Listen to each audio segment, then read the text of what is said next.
11:47. On a January night, Marcus Reed dropped to his knees on the wet concrete of a parking garage, ripped off the only good jacket he owned, and wrapped it around the shoulders of the woman who signed his paycheck. She was shaking so hard her teeth knocked together, and she wouldn't look at him. Then he reached in, turned the key in her car, and the engine fired on the first try. It had never been broken. She had been sitting in the dark for 90 minutes because she could not make herself go upstairs. Comment the city you're watching from so I can see how far this story has traveled. And if you believe the people this world overlooks are the ones who change everything, subscribe and stay with me. The alarm went off at 5:40 in the morning, and Marcus Reed's hand found it before the second buzz, the way it had every morning for 4 years. He sat on the edge of the bed in the dark for exactly 10 seconds. That was the deal he'd made with himself. 10 seconds to be tired. Then he got up. The apartment was 2 bedrooms on the 3rd floor of a brick building on Delmore Street, and the radiator only worked if you hit it, so he hit it on the way past.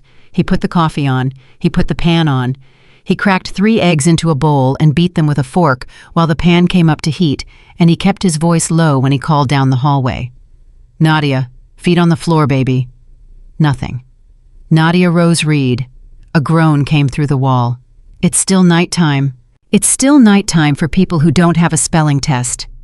There was a long pause, then the sound of a small body hitting the floor like a sack of flour, and a voice full of betrayal saying, "Why did you remember that?" "Because I'm your father. Remembering things is the whole job." 8 years old, 2 front teeth that had come in slightly crooked and that she covered with her hand when she laughed, which was often.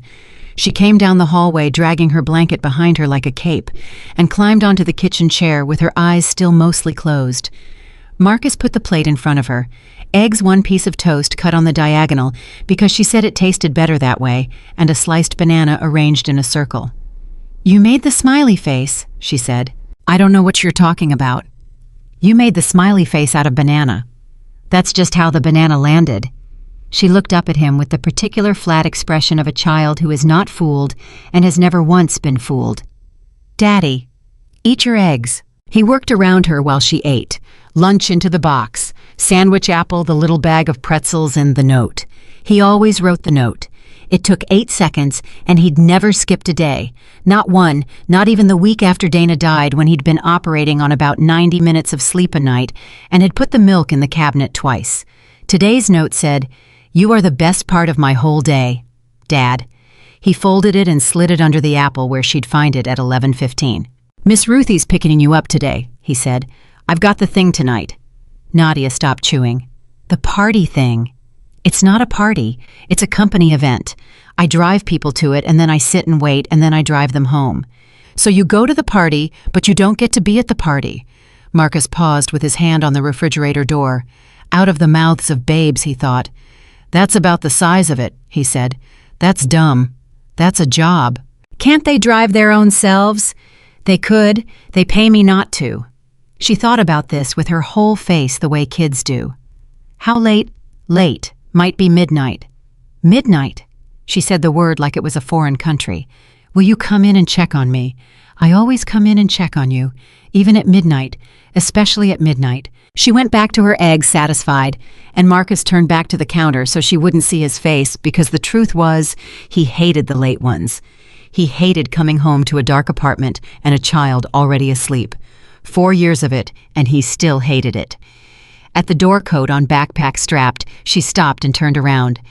"Daddy, there's a thing at school Friday." "What thing?" "It's called Donuts with Dad. It's in the morning, before school, in the cafeteria." He crouched down so they were eye level. That was another rule he had. When it matters, get down to her height. "What time?" 7:15. 7:15. He was scheduled to be at the depot at 6:30 for the airport run. Mr. Whitaker didn't move the airport run for anything short of a funeral, and Marcus had learned 2 years ago that he wouldn't move it for that either. "Let me see what I can do," he said. Nadia's face didn't change, but something behind it did. She'd heard, "Let me see what I can do" before. She was 8, not stupid. "Okay," she said. "Hey." He caught her chin gently. "Look at me. I said, let me see what I can do. I didn't say no." "You didn't say yes." "No," Marcus admitted. "I didn't say yes." She hugged him around the neck hard and fast the way she did, and then she was out the door and down the stairs and gone, and Marcus Reed stood alone in the doorway of his apartment at 6:52 in the morning with his hand still half raised. Ruthie Callahan lived in 3B and had lived there since 1979. She'd buried a husband, raised 4 sons, and had taken one look at Marcus 4 years ago, 29 years old, a folded flag of a man carrying a car seat and a diaper bag and a death certificate in a manila envelope, and had appointed herself. He knocked on her door on his way out. "You're going to be late," she said instead of hello. "Tonight's the gala thing. Could be past midnight." "I know what tonight is. You told me Tuesday and Wednesday."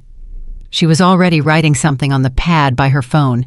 "She eats at 6. She reads for 20 minutes, and then she'll tell you she read for 40. Don't let her tell you 40. Ruthie, don't start with the money, Marcus Reed. I have told you and told you. It's not right. You shoveled my walk every day last winter. You put my air conditioner in. You drove me to St. Anne's at 4 in the morning when my sister passed." Ruthie looked at him over the top of her glasses. "You want to keep score with me, son? You're going to lose." Marcus stood there for a second. Then he said, "Yes, ma'am," and she waved him off like he was a fly. Halfway down the stairs, she called after him, "Marcus!"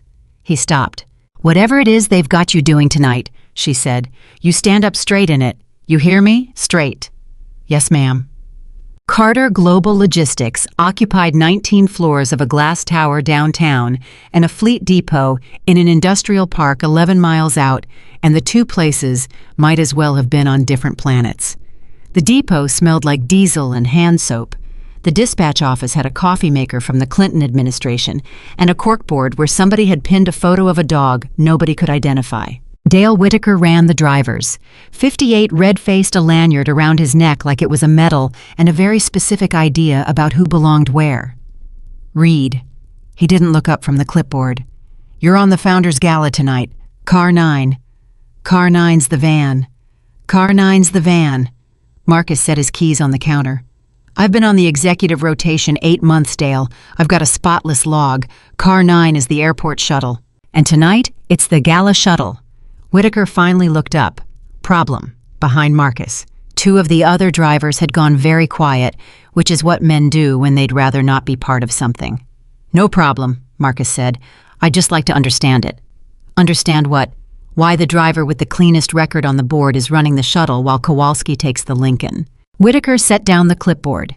"You want to know? Fine, because tonight there's going to be about 200 people in that ballroom who write checks with more zeros than you've seen in your life, and the ones riding in the Lincoln are going to be board members, and the ones riding in the van are going to be the catering staff and the AV guys and whoever else needs a lift to the lot. That's the assignment. That's it." "Understood," Marcus said. "Good. I'd still like it in the log that I asked." Whitaker's jaw tightened. "You'd like it in the log?" "Yes, sir. In the log." There was a silence in dispatch that went on about 3 seconds too long. "Fine," Whitaker said. "It's in the log." Marcus picked up his keys. At the door, he stopped. "Dale." "What?" "Friday morning, 7:15. I need 45 minutes. Airport runs at 6:30. "I know when it is. I'm asking if Ellis can take it, and I'll take his afternoon." "For what?" Marcus could have lied, could have said doctor, dentist, anything. Later he'd think about why he didn't. "There's a breakfast at my daughter's school," he said. "For fathers." Whitaker looked at him for a long moment. Something crossed his face that might, in a better man, have become sympathy. "I'll think about it," he said. "Thank you." "I said I'd think about it, Reed. That's not a yes." "No, sir," Marcus said. "It isn't." The Founders Gala was at the Beauregard Hotel, and the drivers didn't go in the front. They went down the ramp on Kessler Street to a loading level under the building where the light was the color of old milk and everything echoed. By 8 o'clock, there were 11 cars staged down there and 11 men standing around them, and this was the part of the job nobody ever talked about: the waiting. Not the driving, the waiting. 4 hours, 5 hours standing next to a vehicle in a concrete room, while 3 floors above you, a string quartet played and people ate scallops. Kowalski had a folding chair he kept in the trunk. Ellis had a paperback.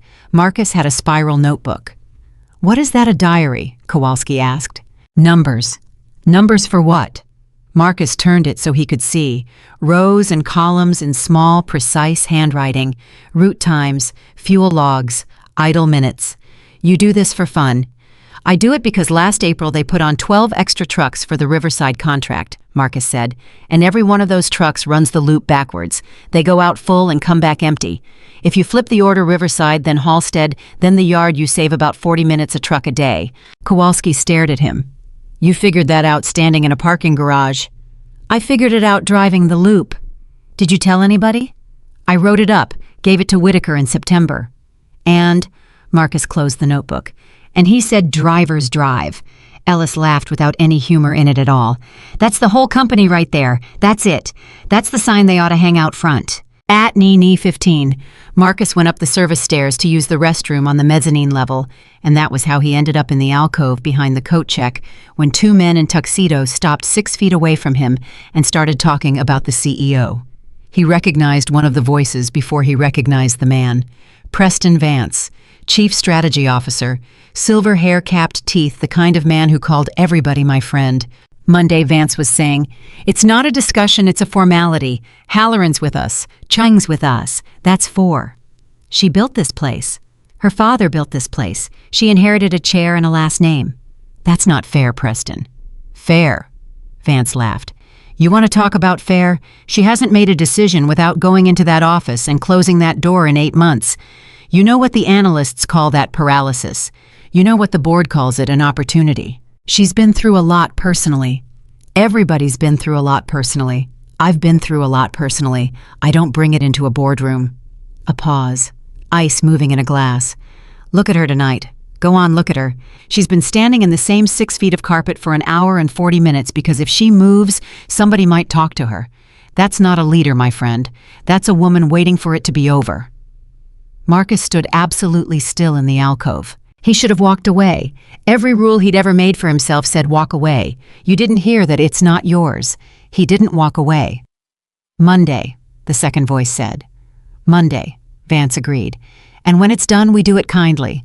Statement, transition period, gracious exit. Nobody has to be the villain." Their footsteps went off across the marble. Marcus stayed where he was for another 30 seconds. Then he went down the service stairs 2 at a time and stood next to car 9 with his hands in his pockets.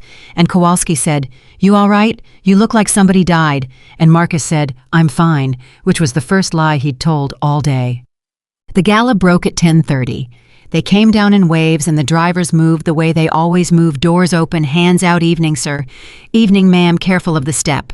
Fur coats and cologne and laughter that got louder the closer people got to their cars. Nobody said thank you. 2 people said thank you. Marcus counted the way he always counted, and it was 2 out of 41. By 11:15, the loading level was almost empty. By 11:30, it was just Marcus the van and a Beauregard security guard named Pete, who was eating a sandwich out of a paper bag. Marcus called Ruthie. She picked up on the first ring and said, "She's out. Went down at 9:20. Told me she read for 40 minutes. "How long did she read?" 22. "Thank you, Ruthie. Go home, son." He was pulling out onto the ramp when Pete flagged him down. "Hey, you Carter." "Yes, sir."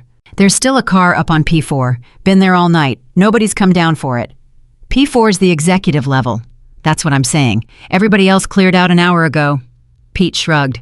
"Just figured somebody should know before I lock the level." Marcus looked at the clock on the dash. 11:41. 19 minutes, and he could be on the highway. 28, and he could be walking into his own apartment. 30, and he could be standing in a doorway looking at his daughter sleeping with her mouth open and one arm hanging off the bed. "What kind of car?" he said. "Black one. Nice one. Real nice one." Marcus put the van in park and got out. He heard the parking level before he saw it, that specific dead quiet of concrete after everybody's gone, rows of empty spaces with the numbers painted on the ground, and in the far corner in the reserved row against the wall, a black Mercedes sedan sitting under a light that had gone out. The engine was off, the interior was dark, and there was somebody in it. Marcus stopped about 15 feet away because a man who looks like him does not walk up fast on a car in an empty garage at midnight.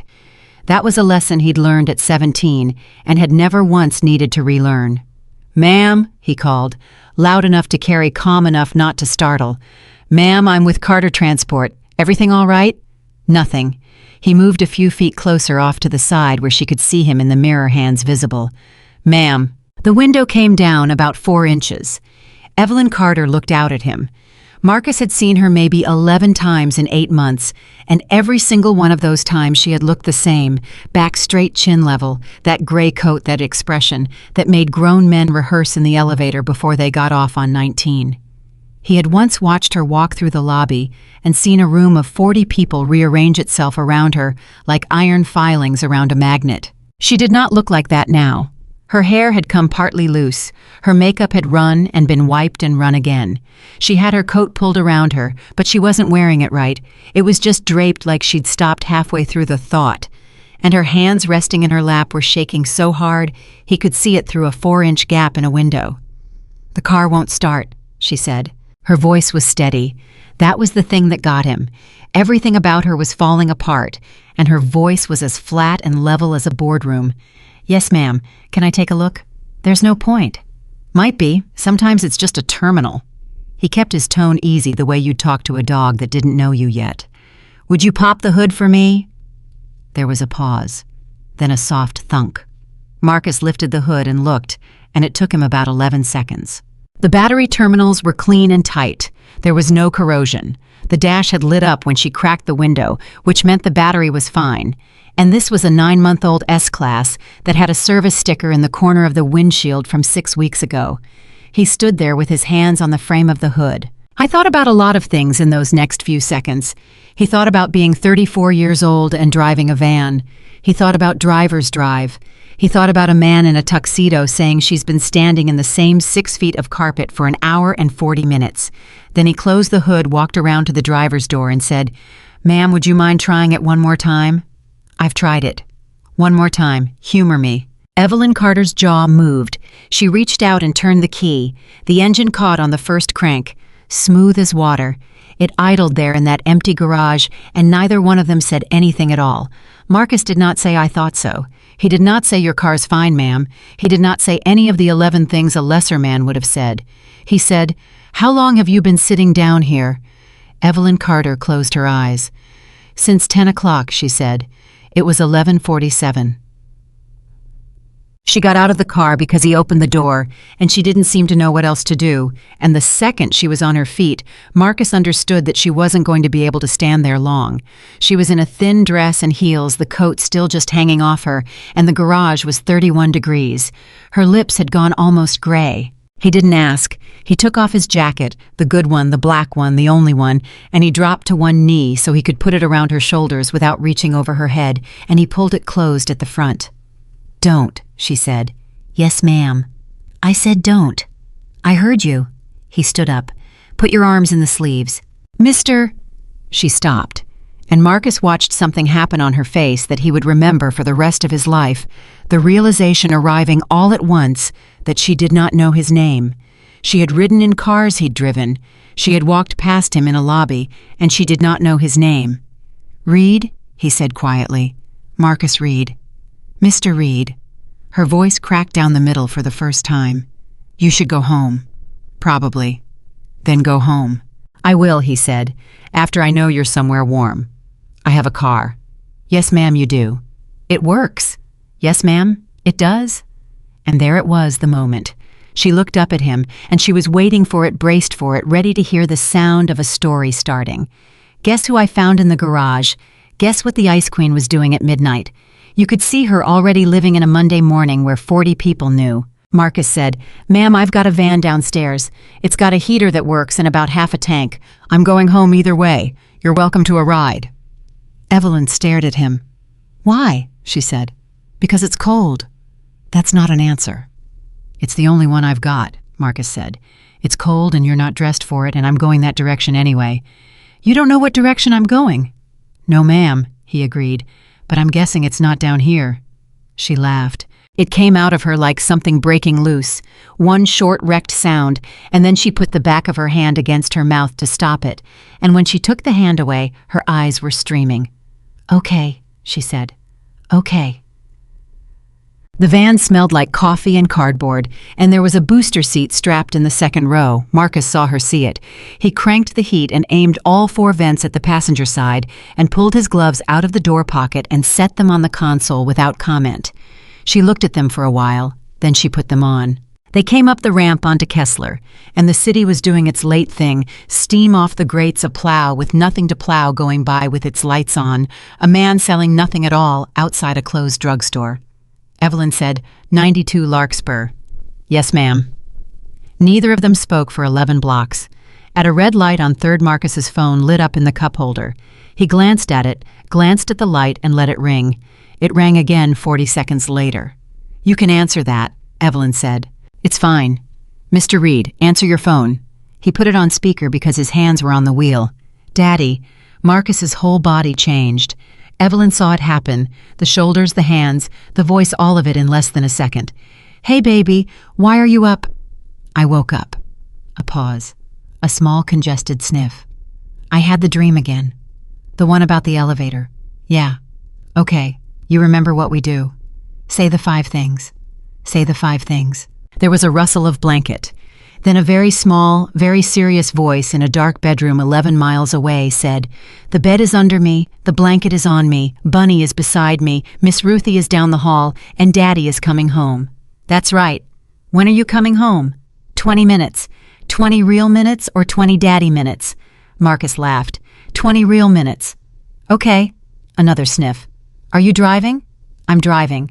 Is somebody in the car? He looked over. Evelyn Carter was staring straight ahead through the windshield with her jaw locked and tears running unchecked down both sides of her face. Yeah, baby, Marcus said. I'm giving somebody a ride home. Is she nice? Nadia. What I'm asking? Yes, Marcus said. She's very nice. Go back to sleep. I'll come check on you. Even at midnight. Especially at midnight. The call ended. The van went quiet again. The heater roared. Marcus reached over and turned it down 2 notches and didn't say anything because there is a kind of silence you don't step on. Finally, Evelyn said, How old am I? 8. What's her name? Nadia. Nadia. She said it carefully, like she was putting it somewhere she'd be able to find it again. And her mother, Marcus changed lanes. 4 years ago, he said. In August. Evelyn Carter turned her head and looked at him fully for the first time all night. I'm sorry, she said. I'm so sorry. Thank you. That's how do you... She stopped, started again. You made her a lunch this morning, didn't you? Marcus glanced over, surprised. Ma'am, there's a crumb of bread on the dashboard and a bag of pretzels in that door pocket that's the wrong size for a grown man.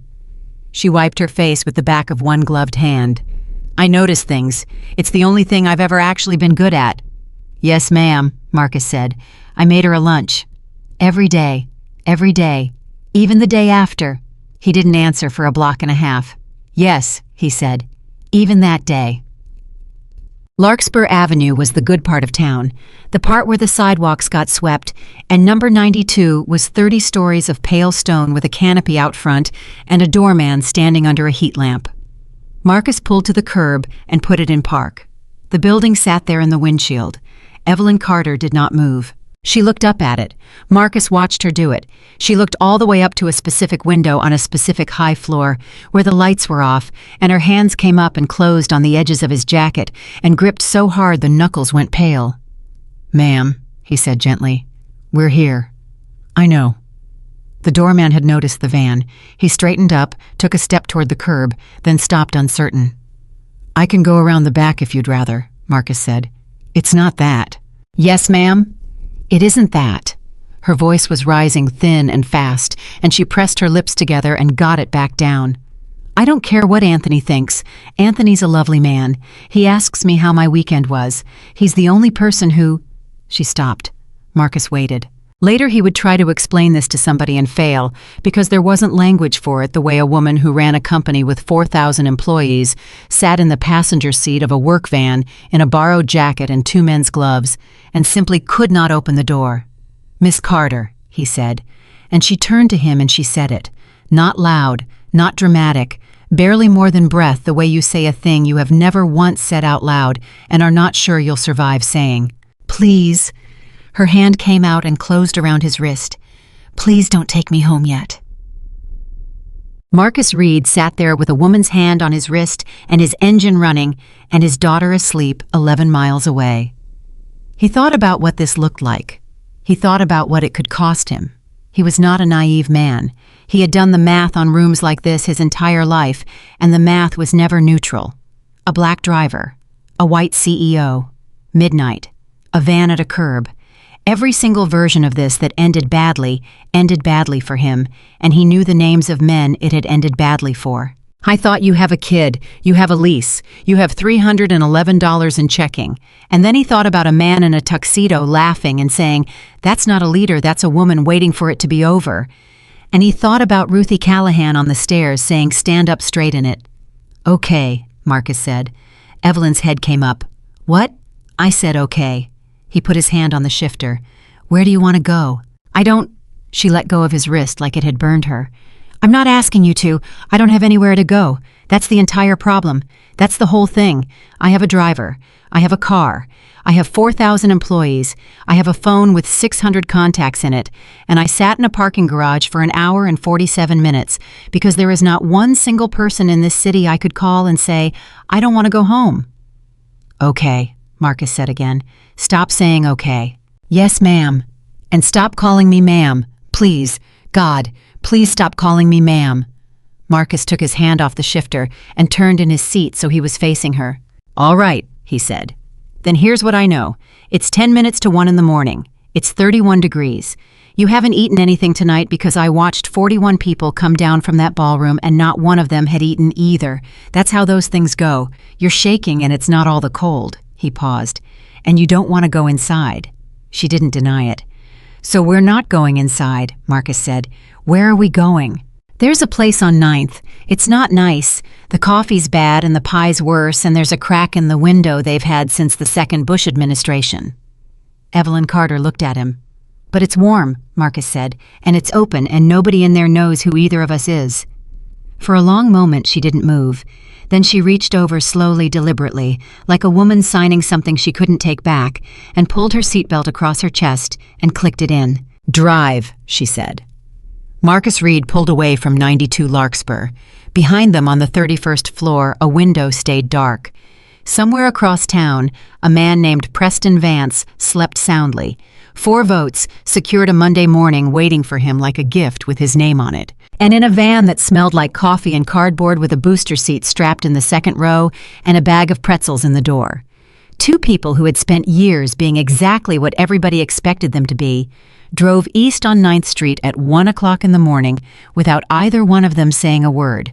Neither of them knew it yet. But the ride they'd just started wasn't 10 minutes long. It was going to take the rest of their lives. The 9th Street Diner had a sign in the window that said, "Open 24 HRS," and underneath it a smaller, older sign that said, "We don't care who you are." And Marcus had always assumed that second one was about politics, until the night he walked in at 1 in the morning with the chief executive officer of Carter Global Logistics wearing his jacket. The woman behind the counter looked up, 60-something hair-pinned name tag that said DOT. "Sit anywhere, hon. Ain't exactly a rush." There were 2 other people in the place, a man asleep sitting up in the front booth with his hands still around a coffee cup, and a kid in a hospital scrub top reading something on his phone. Marcus took the back booth. Evelyn slid in across from him and put her hands flat on the table like she needed to confirm it was solid. Dot came over with 2 waters and no menus. "Coffee." "Please," Marcus said. "Nothing for me," Evelyn said.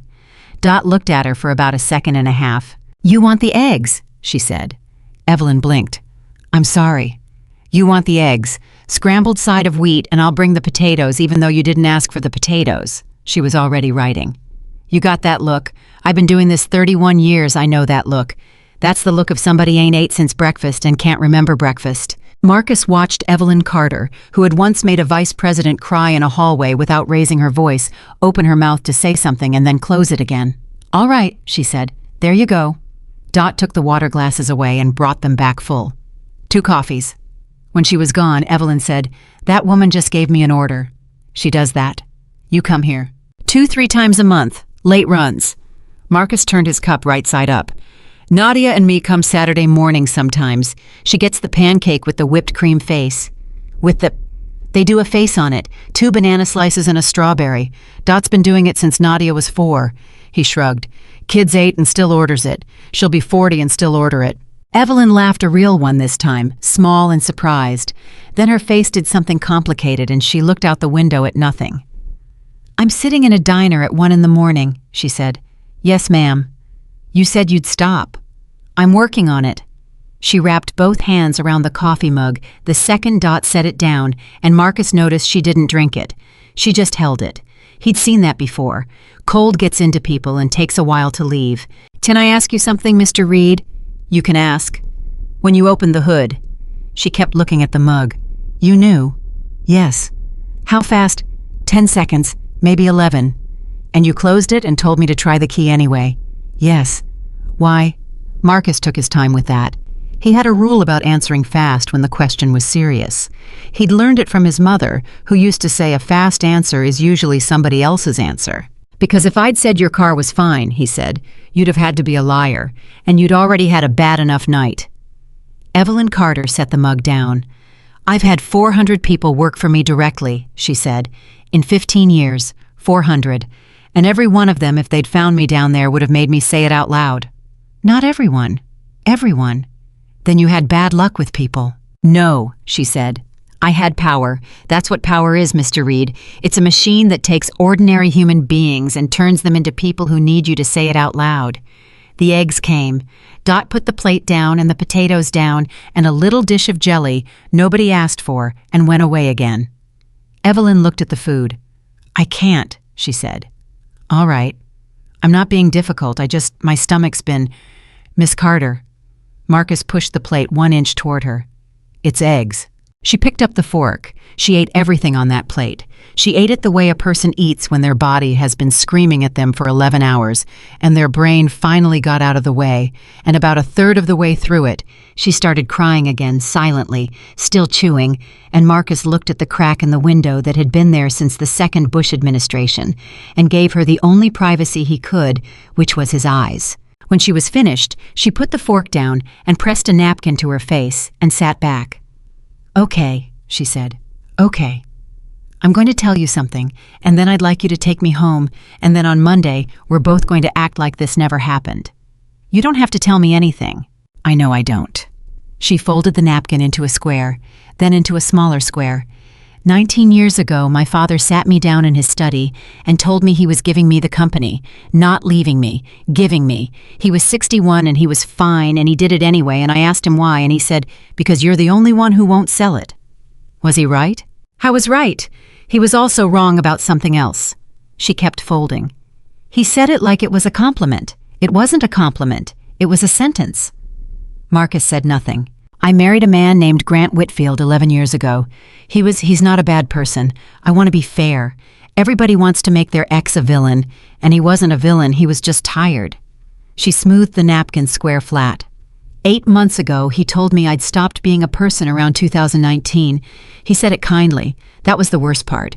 He wasn't angry, he was sorry for me. He said, if I've been married to a job for 4 years, and the job doesn't know I'm here. What did you say? I said I had a call at 7. She looked up. That's a true story. That is genuinely actually what I said. My husband told me our marriage was over, and I said I had a call at 7 because I did with Rotterdam and I took it. Miss Carter.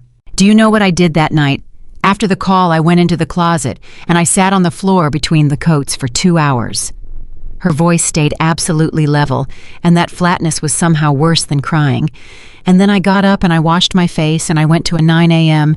and I told them the Rotterdam numbers were soft and we needed to restructure, and I was right, and we saved $6 million. Everybody said I was extraordinary that day. Somebody actually used that word, extraordinary. And nobody asked. Nobody asked. She said it the way you'd read a line off a page. That's not a complaint, Mr. Reed. That's the job. You don't get to be the one people ask about. You're the one who holds the thing up. But... She stopped. But Marcus said, but I have gotten so tired, Evelyn Carter said, of being the strongest person in every room I walk into. And I can't say that to anyone because the second I say it out loud, the room changes. Marcus turned his coffee cup a quarter turn on the table. "Can I tell you what I think strong is?" he said. "Please." When Dana died, everybody kept telling me I was strong. Everybody. Church folks, her mother guys at work. "Marcus, you're so strong." And I couldn't stand it because I knew what they meant. They meant I was still standing up. That's all. That's all it ever means. He looked at her. I wasn't strong. I was just the only one left who could make her lunch. Evelyn didn't say anything. "Strong isn't not breaking," Marcus said. I broke. I broke in the parking lot of a Kroger about 6 weeks after over a jar of peanut butter because it was the kind she bought, and I was standing there with my hand on it, and I couldn't move. A stranger had to ask me if I was okay. He shrugged. "Strong as you break, and then Monday comes anyway, and you get up and you do the thing. That's it. That's the whole trick. There's no other trick." "That's not a trick," she said. "That's just endurance." "Yes, ma'am," Marcus said. "That's what I'm telling you." Evelyn Carter put both hands over her face and held them there, and then muffled, "I don't know your job title." "Ma'am, you work for me. You've worked for me for how long?" 8 months in the executive rotation, 2 years with the company. 2 years. She took her hands down. 2 years, and tonight is the first time I have ever heard your voice. That's not unusual. Don't, she said it hard. Don't do that. Don't make it comfortable for me. That's the thing everyone does, and I'm asking you not to. Marcus sat back. "All right," he said. "Then no, it's not usual. It's just normal." "What's the difference?" "Unusual means it doesn't happen much. Normal means it happens all the time and nobody thinks about it." Dot came and refilled both coffees without being asked and went away again. "Tell me about the van," Evelyn said. "What about it? You were on the executive rotation. Why were you driving a shuttle van to a black-tie gala?" Marcus thought about lying. It would have been easy. It was 1 o'clock in the morning. The woman had had enough, and because I asked and the answer was no, was a fine, quiet, harmless answer. "Because Dale Whitaker put me on it," he said, and when I asked why, he told me the Lincolns were for board members, and the van was for catering staff and the AV guys, and, quote, whoever else needs a lift to the lot. "And I'm whoever else." Evelyn was very still. "Say the rest of it," she said. "There isn't a rest of it." "Mr. Reed." "There's a log," Marcus said. "I asked him to put it in the log that I asked. He didn't want to. He did it." "Why did you want it in the log?" "Because in 2 years, when they say nobody ever complained," Marcus said, "there'll be a line with a date on it." Evelyn Carter looked at him for a long moment, and something moved behind her eyes that had nothing to do with grief. "How many drivers do we have?"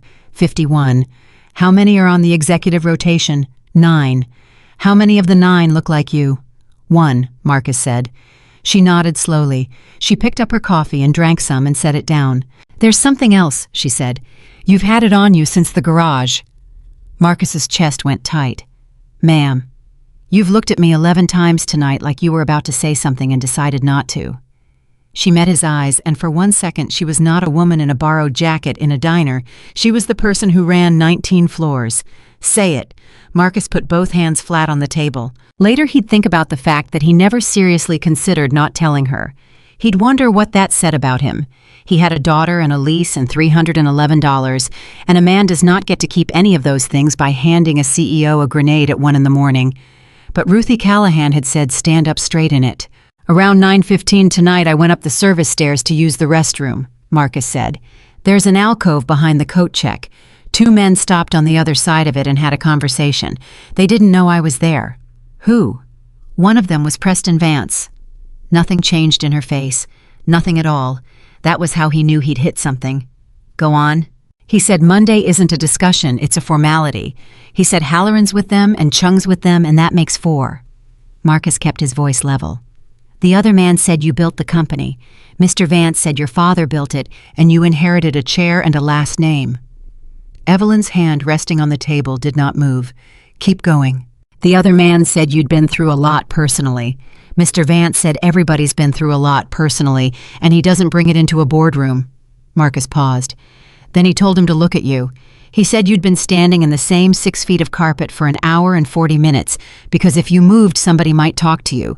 He said that's not a leader, that's a woman waiting for it to be over." The diner hummed. The man in the front booth snored once and resettled. "Is that all of it?" "No." "Then all of it." "He said when it's done, they'd do it kindly. Statement transition period gracious exit. Marcus swallowed. He said nobody has to be the villain. Evelyn Carter sat back against the vinyl. For 11 seconds, she said nothing whatsoever. Marcus counted because counting was what he did with his hands and his head when there was nothing else to do with them. Then she said quietly, "Chung." "Ma'am, Marianne Cheng has been on that board for 9 years. I put her there. I fought Halloran to put her there." She was looking at the table, but she wasn't seeing the table. "She sent me flowers in March, when the divorce was final. There was a card. It said, 'Whatever you need.' Miss Carter, I want you to understand something." She looked up and her eyes were dry, and Marcus felt the temperature in the booth drop about 10 degrees. "I have known for 6 weeks that something was happening. I have known it the way you know weather. Meetings I found out about after. A consultant nobody hired. Preston coming into my office to ask how I was holding up." She said those last 3 words like she was holding something with tongs. "And I could not prove one single thing, and every time I tried to, I heard my own voice in my head saying, 'You're being paranoid, Evelyn, you're being emotional. This is what they'll say about you.' So you stopped asking." "So I stopped moving," she said.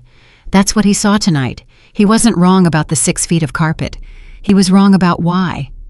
She pressed the heels of her hands against her eyes for a second, and then dropped them. "Do you know what you've done?" she said. Marcus braced. "I've got an idea. You have handed me the first hard fact I've had in 6 weeks." She reached for her coffee, and this time her hand was completely steady. "You realize what happens if I use it? They'll ask how you know. They will ask how I know. And you'll say a driver told you." "I will not say that," Evelyn said sharply. "Ever. Under any circumstance. Do you hear me? Miss Carter." Preston Vance has been in this business for 31 years, and he has ended people, not fired, ended. She set the cup down hard enough that it rang. "If it comes out that the source is a 2-year employee on the driver roster, you will not have a career in this city. You'll have a story about you, and the story will follow you into every interview you ever sit in, and it won't even be a true story, and that will not matter at all." Marcus was quiet. "You already knew that," she said. "Yes, ma'am." "You knew it in the garage." "I knew it before the garage," Marcus said. "I knew it standing in the alcove." "Then why did you tell me?" Marcus looked at the crack in the window. "There's a woman in my building," he said. "Ruthie, 79 years old, watches my daughter, won't take $1. When I left this morning, she said something to me on the stairs. She said, 'Whatever they've got you doing tonight, you stand up straight in it.'" He turned his cup another quarter turn. "I've been driving that van for 2 years thinking that meant not complaining. Tonight I found out it means something else." Evelyn Carter did not answer him for a long time. Then she took out her phone and she looked at it, and she put it face down on the table. 600 contacts, she said. "Ma'am, 611 actually. I counted in the garage. That's what I was doing for the first 40 minutes. I went through my entire phone looking for one person I could call, and I got all the way to the end, and then I started over in case I'd missed someone." She laughed, and there was nothing good in it. "That's how a person ends up in a parking garage for an hour and 47 minutes, Mr. Reed. Not drama. Arithmetic." Marcus said, "You could have called your driver." "I don't have a driver. I have a rotation." She stopped. Something arrived on her face. "Oh, yes, ma'am. You've driven me. 14 times. 14. She shook her head slowly. "You counted." "I count everything," Marcus said. "It's a habit. It's not a good one." "What else do you count?" "Tonight 41 people came down from that ballroom. 2 said thank you." He said it without any heat at all, which somehow made it land harder. "I don't hold it against anybody. It's not personal. Nobody's thinking about it. That's the whole thing, nobody's thinking about it." Evelyn Carter picked up the folded napkin and unfolded it and folded it again. "What's in the notebook?" she said. "Ma'am, there's a spiral notebook in your door pocket, under the gloves. I saw it when you handed them to me." Marcus almost smiled. "You do notice things." "It's the only thing I've ever been good at." "What's in it?" "Numbers." "Mr. Reed." He hesitated. Then he said, "Route times, idle minutes, fuel, 2 years' worth." "For what?" "For nothing. For me." He rubbed the back of his neck. "There's a thing I found in April. The Riverside contract. 12 extra trucks. Every one of them runs the loop in the wrong order. They go out loaded and come back empty across the same 11 miles twice a day. If you flip at Riverside first and then Halstead and then the yard, you save about 40 minutes a truck. That's 8 hours a day. Across a year with fuel. He stopped. It doesn't matter. How much? With fuel and overtime, somewhere between $200,000 and $260,000. Evelyn Carter stared at him. A year, Marcus said. You wrote this up. 12 pages. Gave it to Whitaker in September. And he said driver's drive.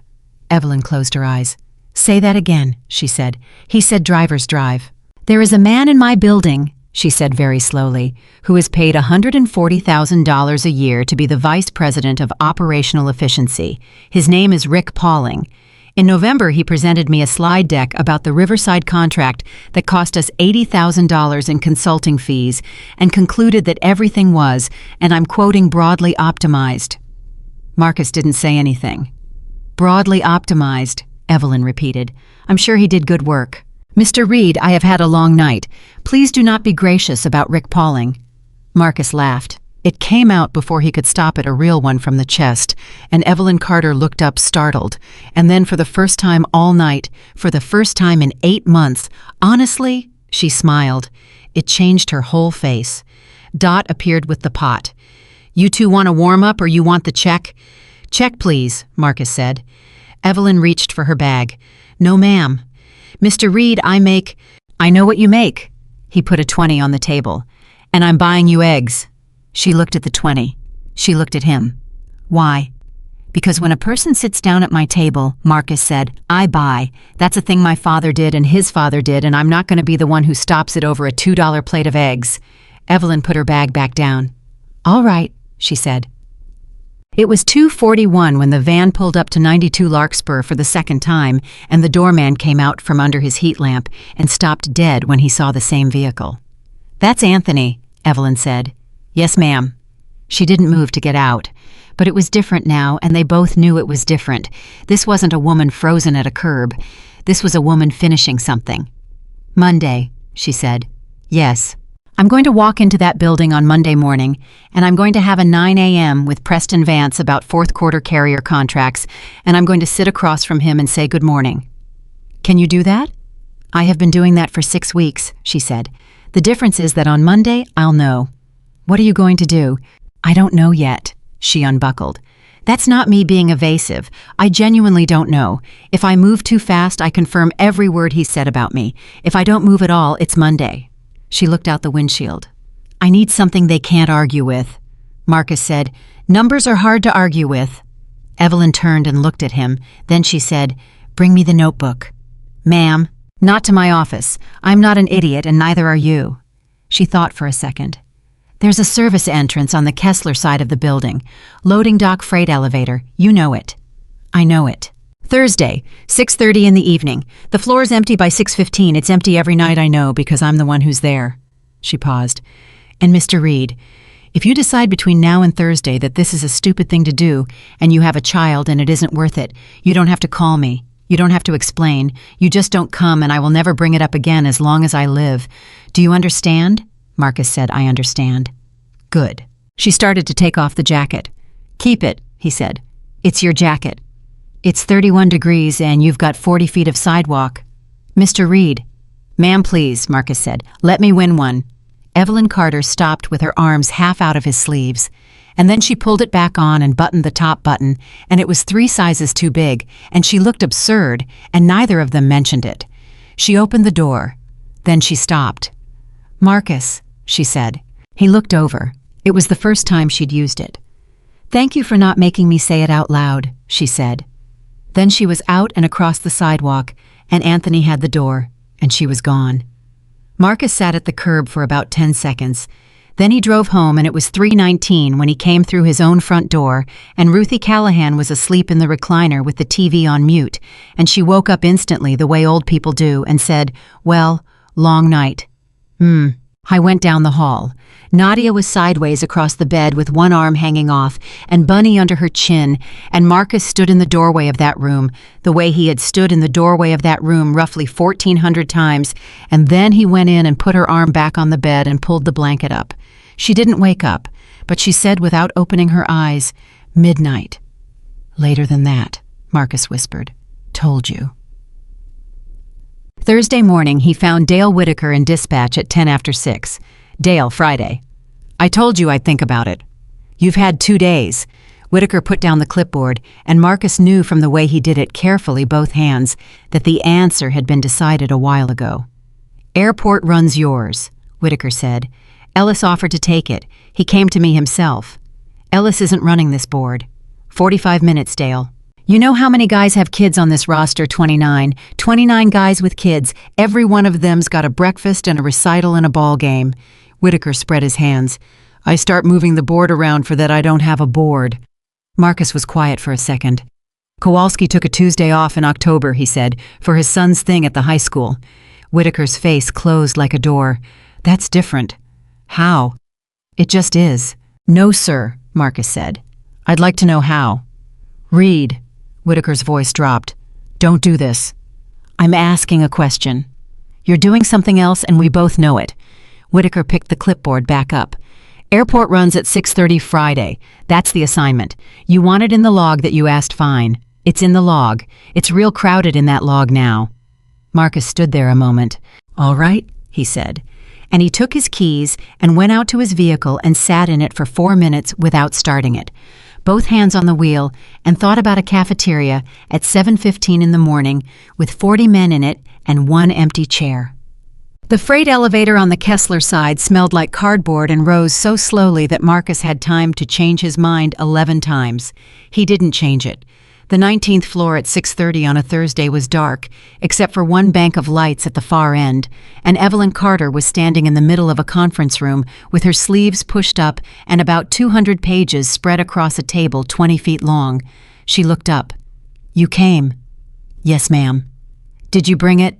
Marcus took the notebook out of his coat and set it on the table. It looked exactly like what it was, a $2 spiral notebook cover, soft as cloth from 2 years in a door pocket corner curled a coffee ring on the front. Evelyn Carter looked at it for a second. Then she pulled out a chair, sat down, and opened it. She read for 40 minutes without saying one word. Marcus stood the whole time because sitting down felt like a thing he hadn't been invited to do until she said, without looking up, "Sit down, please, you're making me nervous." And he sat. At 7:14, she turned a page and stopped. "What's this column?" "Idle. Engine on wheels not moving." "Why would you track that?" "Because it's the one nobody tracks," Marcus said. "Everybody watches miles. Miles are on the odometer, they're easy.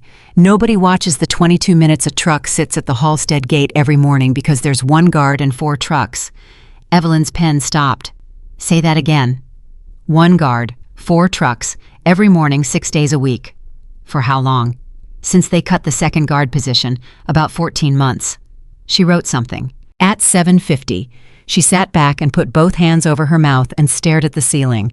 "Miss Carter, $240,000, she said. "Give or take. Give or take." She dropped her hands. "Do you know what my Q3 shortfall was? The number Preston has been quietly walking around to board members for 6 weeks. "No, ma'am. 1.1 million on a $200 million book. It's noise. It's statistically noise, and he's turned it into a narrative, and I have not been able to counter it, because every answer I have is a defense, and nobody trusts a defense." She put her hand flat on the open notebook. "This isn't a defense. It's $250,000. It's not the money, Marcus." She said his name like she'd decided to. "The money's nice. The money is not the point. The point is that on Monday morning I can put this on that table and say, here is $240,000 that a man on our driver roster found and wrote up and handed to a vice president in September, and here is the memo where he was told drivers drive." Her eyes came up. "That's not an excuse for Q3. That's an indictment of the entire management layer that produced Q3. And Preston Vance has been the executive sponsor of operational efficiency for 4 years." Marcus felt the floor tilt slightly. "You'd be using it as a weapon," he said. "Yes." "Against him." "Yes." "With my name on it." Evelyn Carter stopped. She sat back in the chair. "Yes," she said. "With your name on it." Marcus looked at the 200 pages on the table and the notebook in the middle of them. "Miss Carter, I need to say something, and I need you to hear all of it before you answer." "Go ahead." I've got an 8-year-old. Her mother's gone. There's no second income and there's no cushion, and if this goes bad, it doesn't go bad for you the way it goes bad for me. You'd get a package. I'd get a phone that stops ringing." He kept his voice completely even. "I'm not saying no. I'm saying I need you to know exactly what you're asking a man to bet." Evelyn Carter didn't flinch and didn't apologize. "You're right," she said. "That's exactly what I'm asking." "All right. And here's what I'll say back." She closed the notebook and slid it across the table to him. "Take it home. Think about it until Sunday night. If the answer is no, the answer is no, and on Monday I'll walk in there with nothing and take what comes, and I will never once hold it against you, not out loud, not in my head, not in 6 years when I'm remembering this. I want you to believe that." "I believe it." "Do you?" "Yes, ma'am." Marcus put his hand on the notebook. "That's why it's hard." They sat there in an empty conference room on the 19th floor. Then Evelyn said, "Can I ask you something that isn't about any of this?" "You can ask." "Your daughter. What's happening Friday?" Marcus went still. "How do you—" "Because on Tuesday night at 1 in the morning you had 11 things on your face, and I only made you say one of them." She folded her hands. "What's Friday?" Marcus was quiet for a moment. "There's a breakfast at her school," he said. 7:15, cafeteria. It's called Donuts with Dad. And I've got the airport run at 6:30. Move it." I asked, twice. Evelyn Carter's expression did something Marcus had never seen on it. "Who said no, ma'am, Marcus?" "It doesn't matter." "Whitaker," she said. He didn't answer, which was an answer. Evelyn stood up and walked to the window with her arms crossed, and she stood there long enough that Marcus started to gather his coat. "I could fix that with one phone call," she said. "You know that." "Yes, ma'am." "And if I do, then by Monday, every man in that depot knows the CEO called about Marcus Reed's schedule, and by Tuesday it's a story, and by Wednesday it's a different story with details in it that nobody can prove and nobody has to." She turned around. "That's what I'd be doing to you, isn't it?" Marcus said yes. "So I'm not going to make that call." "No, ma'am." "I'm furious about it." "Yes, ma'am." "I want you to know I'm furious about it," Evelyn Carter said, "because I think you are so used to people not being furious about it that you've stopped expecting it, and I don't want to be one more." Marcus stood there holding his coat. "I'll take her Saturday," he said. "There's a place on 9th, pancake with a face on it." "That's not the same thing." "No," he agreed. "It isn't." He rode the freight elevator down at 8:20 with the notebook in his coat and his ears still ringing, and he pushed through the loading dock door onto Kessler Street, and there was a man standing under the light having a cigarette. Rick Pauling, Vice President of Operational Efficiency. He looked at Marcus. He looked at the door Marcus had come out of. He looked at his watch. "Little late for a pickup," Pauling said. "Yes, sir." "Who are you here for?" "Nobody, sir. Left something." "Huh." Pauling took a drag. His eyes went to the shape in Marcus's coat and then back up, and there was nothing hostile in his face at all, which was somehow worse. "Hell of a thing. 19's the only floor with lights on." Marcus didn't say anything. "You have a good night now," Rick Pauling said. Marcus walked to his car and got in and sat there. And up on the 19th floor, the lights went off one bank at a time, and by the time he pulled onto Kessler Street, the whole building was dark except for a single window on the north corner where a woman he'd bought eggs for was still standing, looking down at a parking lot doing arithmetic. Friday morning, the alarm went off at 4:50 instead of 5:40, and Marcus was already awake when it did. He'd worked it out on paper the night before, like a man planning a bank job. Depot at 6:10, airport run at 6:30, drop at the north terminal by 6:52 if the beltway held, empty back down 71, and if nothing went wrong, he was at the door of Fairmont Elementary at 7:38, with 7 minutes of donuts, with Dad still on the clock. 7 minutes was a thing. 7 minutes was him walking in that door and her seeing it. Haimad her lunch at 5 in the morning in the dark. He wrote the note. "I'm going to try like everything, Dad." Then he looked at it and thought about what a promise costs a kid, and he tore it up and wrote a new one that said, "You are the best part of my whole day," and put it under the apple. Ruthie came at 5:40 in her housecoat. "You look like a man about to do something." "I'm going to try to make the breakfast." "Try." "Ruthie." I didn't say nothing. She set her bag down. "I'll get her there at 7. She'll be sitting at that table when you come through that door." "And if I don't come through that door?" Ruthie Callahan looked at him a long moment. Then she'll be sitting at that table, she said. The passenger at 6:30 was a regional VP named Coyle, who Marcus had driven 11 times and who had never once said a word beyond the address. Marcus had the door open at 6:29. At 6:41, they were on the Beltway with clear road and Marcus's hands loose on the wheel and the whole thing working, actually working. And then Coyle said from the back seat, "Change of plan. Go to the office first." Marcus's stomach went down through the floor. "Sir, I left a folder on my desk. 19th floor front reception. They'll have it at the desk. 10 minutes. Mr. Coyle, the office is 12 miles the other direction. So it's 20 minutes. Your flight's at 8:15. If we go downtown and come back, then I'll be tight. I've been tight before." A page turned in the back. "It's a folder. Go." Marcus sat at a highway speed of 71 miles an hour with both hands on the wheel and did the arithmetic he always did. There was no version of it. Downtown and back was 40 minutes on the outside. He'd be at the terminal at 7:40. Fairmont Elementary was 11 miles from the airport in Friday traffic. He could have said no. He turned that over for about a half a mile, the shape of a sentence like, "Sir, I have somewhere to be at 7:15. He could hear exactly how it would sound in Dale Whitaker's office on Monday. He could hear the word refused. "Yes, sir," Marcus said, and took the exit. They got the folder at 7:12. Marcus stood at the reception desk on the 19th floor with his hat in his hand, while a temp looked for it in 3 different places, and at 7:14 he was in the elevator, and at 7:15 he was pulling out onto Kessler Street, and somewhere across town, 200 fathers were walking into a cafeteria.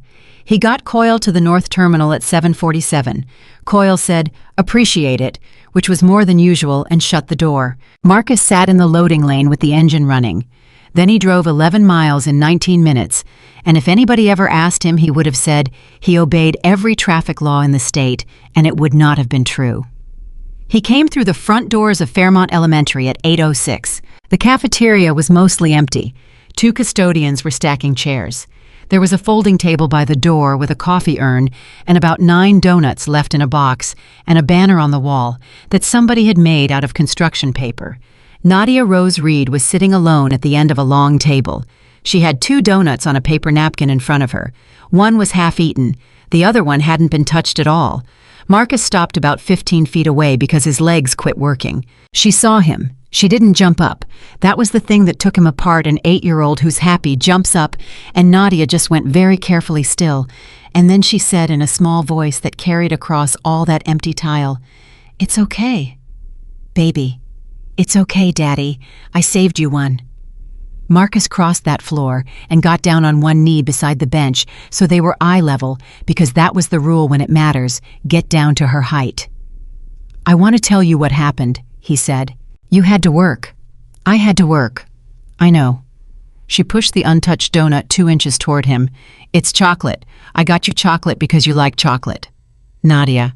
Mr. Adler's dad talked about his boat. She was looking at the table. He brought pictures on his phone. Everybody looked at the pictures. "Where were you sitting?" "Here, by yourself." "Miss Ruthie stayed for a while, but then she had to sit in the car because of her hip." Nadia shrugged one shoulder. "It's fine. There was a boy from the other class whose dad didn't come either, but then his dad came." Marcus put his hand over his mouth for a second. "I'm sorry," he said. "You don't have to be sorry." "I do, though. Listen to me." He waited until she looked up. "You didn't do anything wrong, and I'm not mad, and you're not in trouble, and you don't have to make me feel better. That's not your job. You're 8. Nadia's chin went just once. "I told them you'd come," she said. And that was it. That was the sentence that Marcus Reed carried around in his chest for the rest of his life, worse than any funeral, worse than a Kroger parking lot.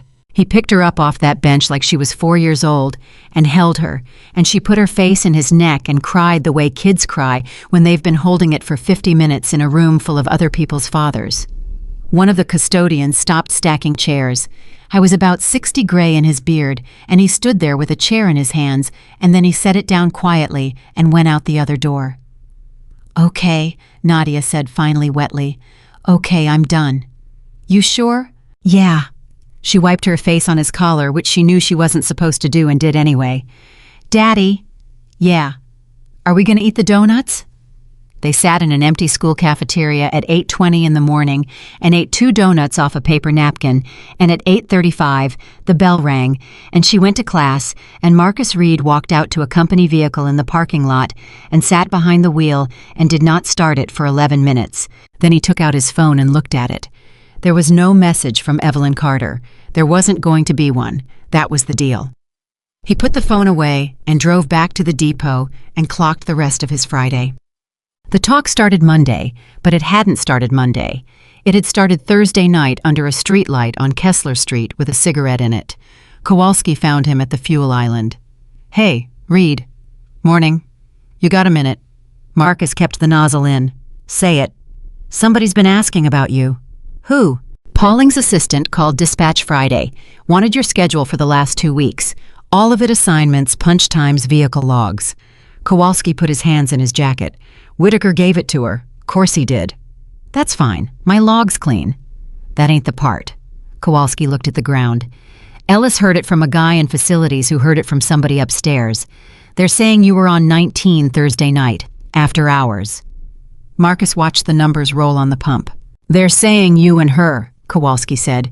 "Say it the way they're saying it. Marcus, say it the way they're saying it, Ted." Kowalski's jaw worked.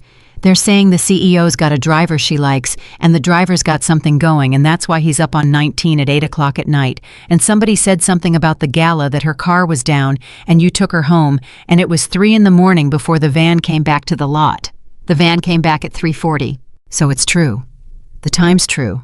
Marcus," Kowalski lowered his voice, "I'm not asking. I don't care.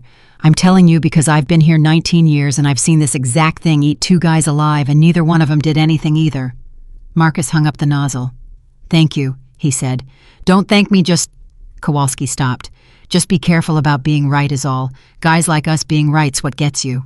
At 10 after 9, Whitaker came out of dispatch and stood at the edge of the bay with his lanyard swinging. "Reed, office." The office was 8 feet by 10 with a window into the bay, and Whitaker shut the door, which he never did. "Sit down." "I'll stand." "Sit down, Marcus." He sat. Whitaker leaned back against the desk and rubbed his face with both hands, and for the first time in 2 years, Marcus saw something in the man that wasn't a clipboard. "Thursday night," Whitaker said. "You were in the building on Kessler." "Yes, sir." "After hours." "Yes, sir." "Doing what?" "Delivering something." "Delivering something." Whitaker laughed, and there was no humor anywhere near it. "Reed, I've got a vice president's assistant calling me for your punch cards. You know what that means? That means somebody upstairs has decided to build a file, not on the company, on you." "I know what it means." "Do you?" "Because I don't think you do. I think you think this is about whether you did anything wrong." Whitaker leaned forward. "It isn't. It has never once been about that. It's about whether there's enough noise around your name that when they need to cut something loose, you're the easiest thing in the room to cut." Marcus said, "You could stop it." "I could not stop it. You could say the man's log is clean. You could say he asked for 45 minutes for his kid's breakfast, and I told him no, and he took the airport run anyway and got the passenger there on time and never said a word about it." Whitaker's face changed. "You made the airport run Friday," he said. "I made it. Coyle called downtown for a folder. I saw it on the sheet." "Yes, sir." "So you missed the—" Whitaker stopped. "Yes, sir," Marcus said. Whitaker stood up and went to the window and looked out at the bay for a while. "I'm going to tell you something, and I'm going to deny I said it," he said. 29 years ago, I had a boss named Ed Perello. He put me on nights for a year and a half after I asked for a raise, and he did it with a smile. And when I finally asked him why he told me it wasn't personal, it was the board. He turned around. And I went home and told my wife it wasn't personal, and she said, "Dale, it's your life. Personal is the only thing it can be." "Dale, airport runs yours Fridays through March." Whitaker picked up his clipboard. "But I moved Ellis to your Thursday nights, and you got Thursdays clear from 4 o'clock on, and if anybody asks, I'll say it was route balancing, and it is route balancing, and you will not say one word about it to one person in that bay." Marcus sat there. "Why?" he said. "Because you asked me to put it in the log," Whitaker said, "and I've been reading it all weekend." I didn't call her Saturday or Sunday. That was the deal. She'd said, "You just don't come." And the other side of that was, "You don't have to explain." And Marcus had spent 2 days in a state he couldn't name. Sunday night after Nadia went down, he sat at the kitchen table with the notebook in front of him and Ruthie across from him with a cup of tea she hadn't touched. "You've been staring at that thing since Thursday," Ruthie said. "It's numbers." "It's not numbers." She pulled the tea closer. "Numbers don't make a grown man sit in the dark," Marcus told her. "Not all of it. Enough." Ruthie listened the way she listened, which was without one single interruption, and when he was finished, she sat back and said, "Well, yeah. You want me to tell you not to do it. I want you to tell me something." "All right." She folded her hands. "In 1974, I was a nurse's aide at St. Anne's, and there was a doctor on the 3rd floor who was killing people, not on purpose. He was 71 and his hands shook and he wouldn't stop, and everybody knew. Everybody. 30-40 people knew." She looked at Marcus steadily. "And for 8 months, I said nothing because I had 2 boys and a husband on disability, and I was 26 years old, and I was the only colored girl on that floor, and I knew exactly whose word would count." "What happened?" "A woman died, 51 years old, came in for a gallbladder." Ruthie's voice didn't change at all. "And after I went to the head of nursing and I told her, and she said, 'Ruth, why on earth did you wait?'" Marcus closed his eyes. "Now I don't lay in bed at night about that anymore," Ruthie said. "I made my peace. I was a girl with 2 babies, and I was scared, and being scared is not a sin." She reached over and put her hand flat on the notebook. "But I'll tell you what I know at 79 that I did not know at 26. There is no safe year, Marcus. You keep waiting for the year when it won't cost you nothing, and that year does not come, and then you're old. I've got Nadia. You do. If this goes bad, she'll have a father who did it anyway." Ruthie pushed the notebook 2 inches toward him. "That's not nothing. That's actually most of it." Marcus sat there a long time. Then he picked up his phone and typed a message to a number he'd been given on a Tuesday night in a van and said, "I'm in, whatever you need." The answer came back in 40 seconds. "Kessler entrance, 6:45 a.m. Bring the notebook. Wear whatever you'd wear to church." The board meeting was at 10 o'clock on the 20th floor. At 6:45, Marcus Reed walked into a conference room on 19 in the one suit he owned, navy bought for a funeral taken in at the waist by a woman named Yolanda, who did alterations out of her apartment on Delmore. Evelyn Carter was already there. So was a woman in her 50s with reading glasses pushed up into her hair. "Marcus, this is Angela Ruiz. She's been our general counsel for 11 years, and she is the only person in this building I trust. And I want you to know I told her everything on Saturday morning, including the diner." Angela Ruiz put out her hand. "Mr. Reed." "Ma'am, I want to be very direct with you because I think you've earned direct." Ruiz sat down. "There are 2 documents here. The first is your operational analysis, the routing, the Halstead gate, the idle data. That one is clean, that one is a gift, and I'd put it in front of anybody. And the second is what you overheard behind a coat check." "Yes, ma'am. That one is a knife with no handle." Ruiz took her glasses down.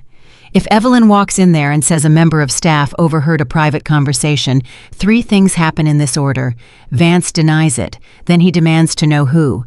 Then the entire meeting stops being about a $240,000 operational finding and becomes about a driver who was listening in a hallway. Do you understand what I'm telling you?" "You're telling me not to use it." "I'm telling you it uses you," Ruiz said. "It's the only card on this table that he can pick up and play against us." Evelyn said, "Angela wants to go in with the numbers alone." "And you don't," Marcus said. "I want him to know that I know."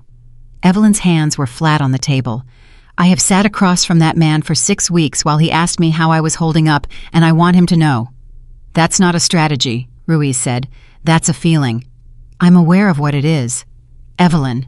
"Marcus." Evelyn turned to him. "You're the one who's got the most to lose in this room, so you tell me."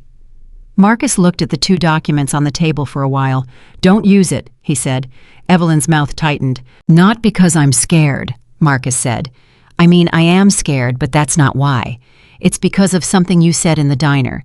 You said if you moved too fast, you'd confirm every word he'd said about you." He put his finger on the operational report. "This one a person can read. That other one a person has to believe. And you already told me they don't believe you right now, so don't hand them a thing that needs believing." Angela Ruiz sat back and looked at him. "Where'd you go to school?" she said.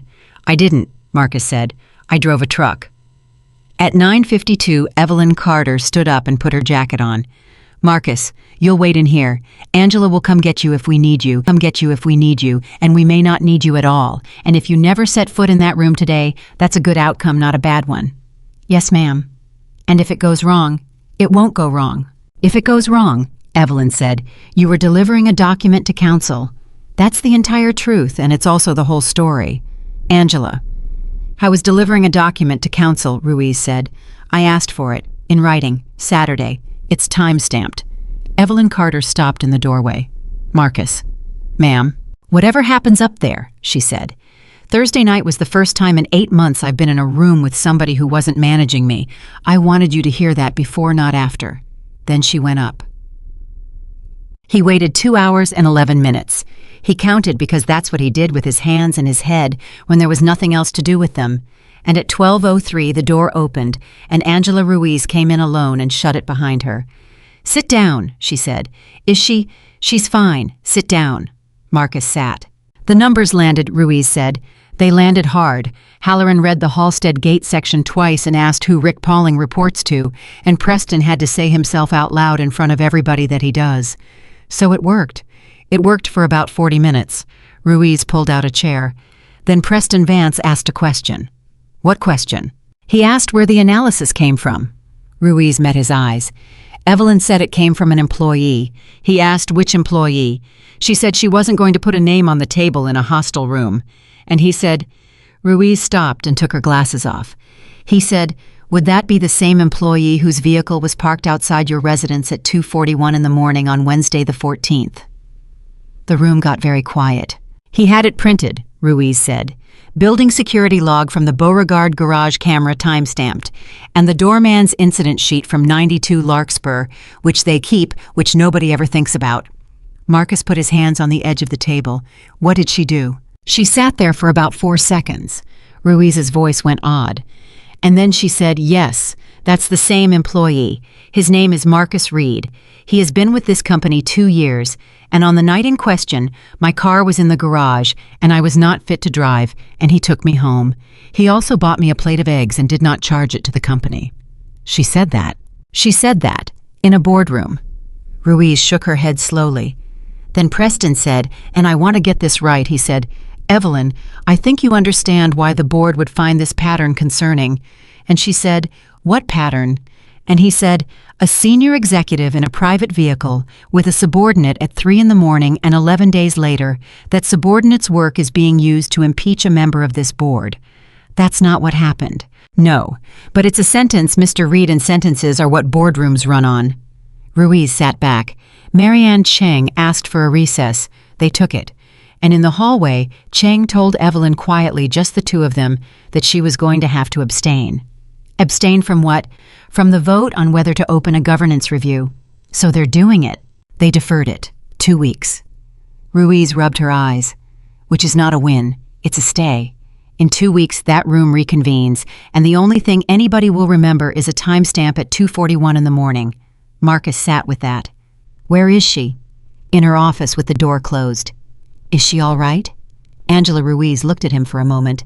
"Mr. Reed," she said, "in 11 years I have seen that woman lose exactly one thing she cared about, and she went to Rotterdam the next morning."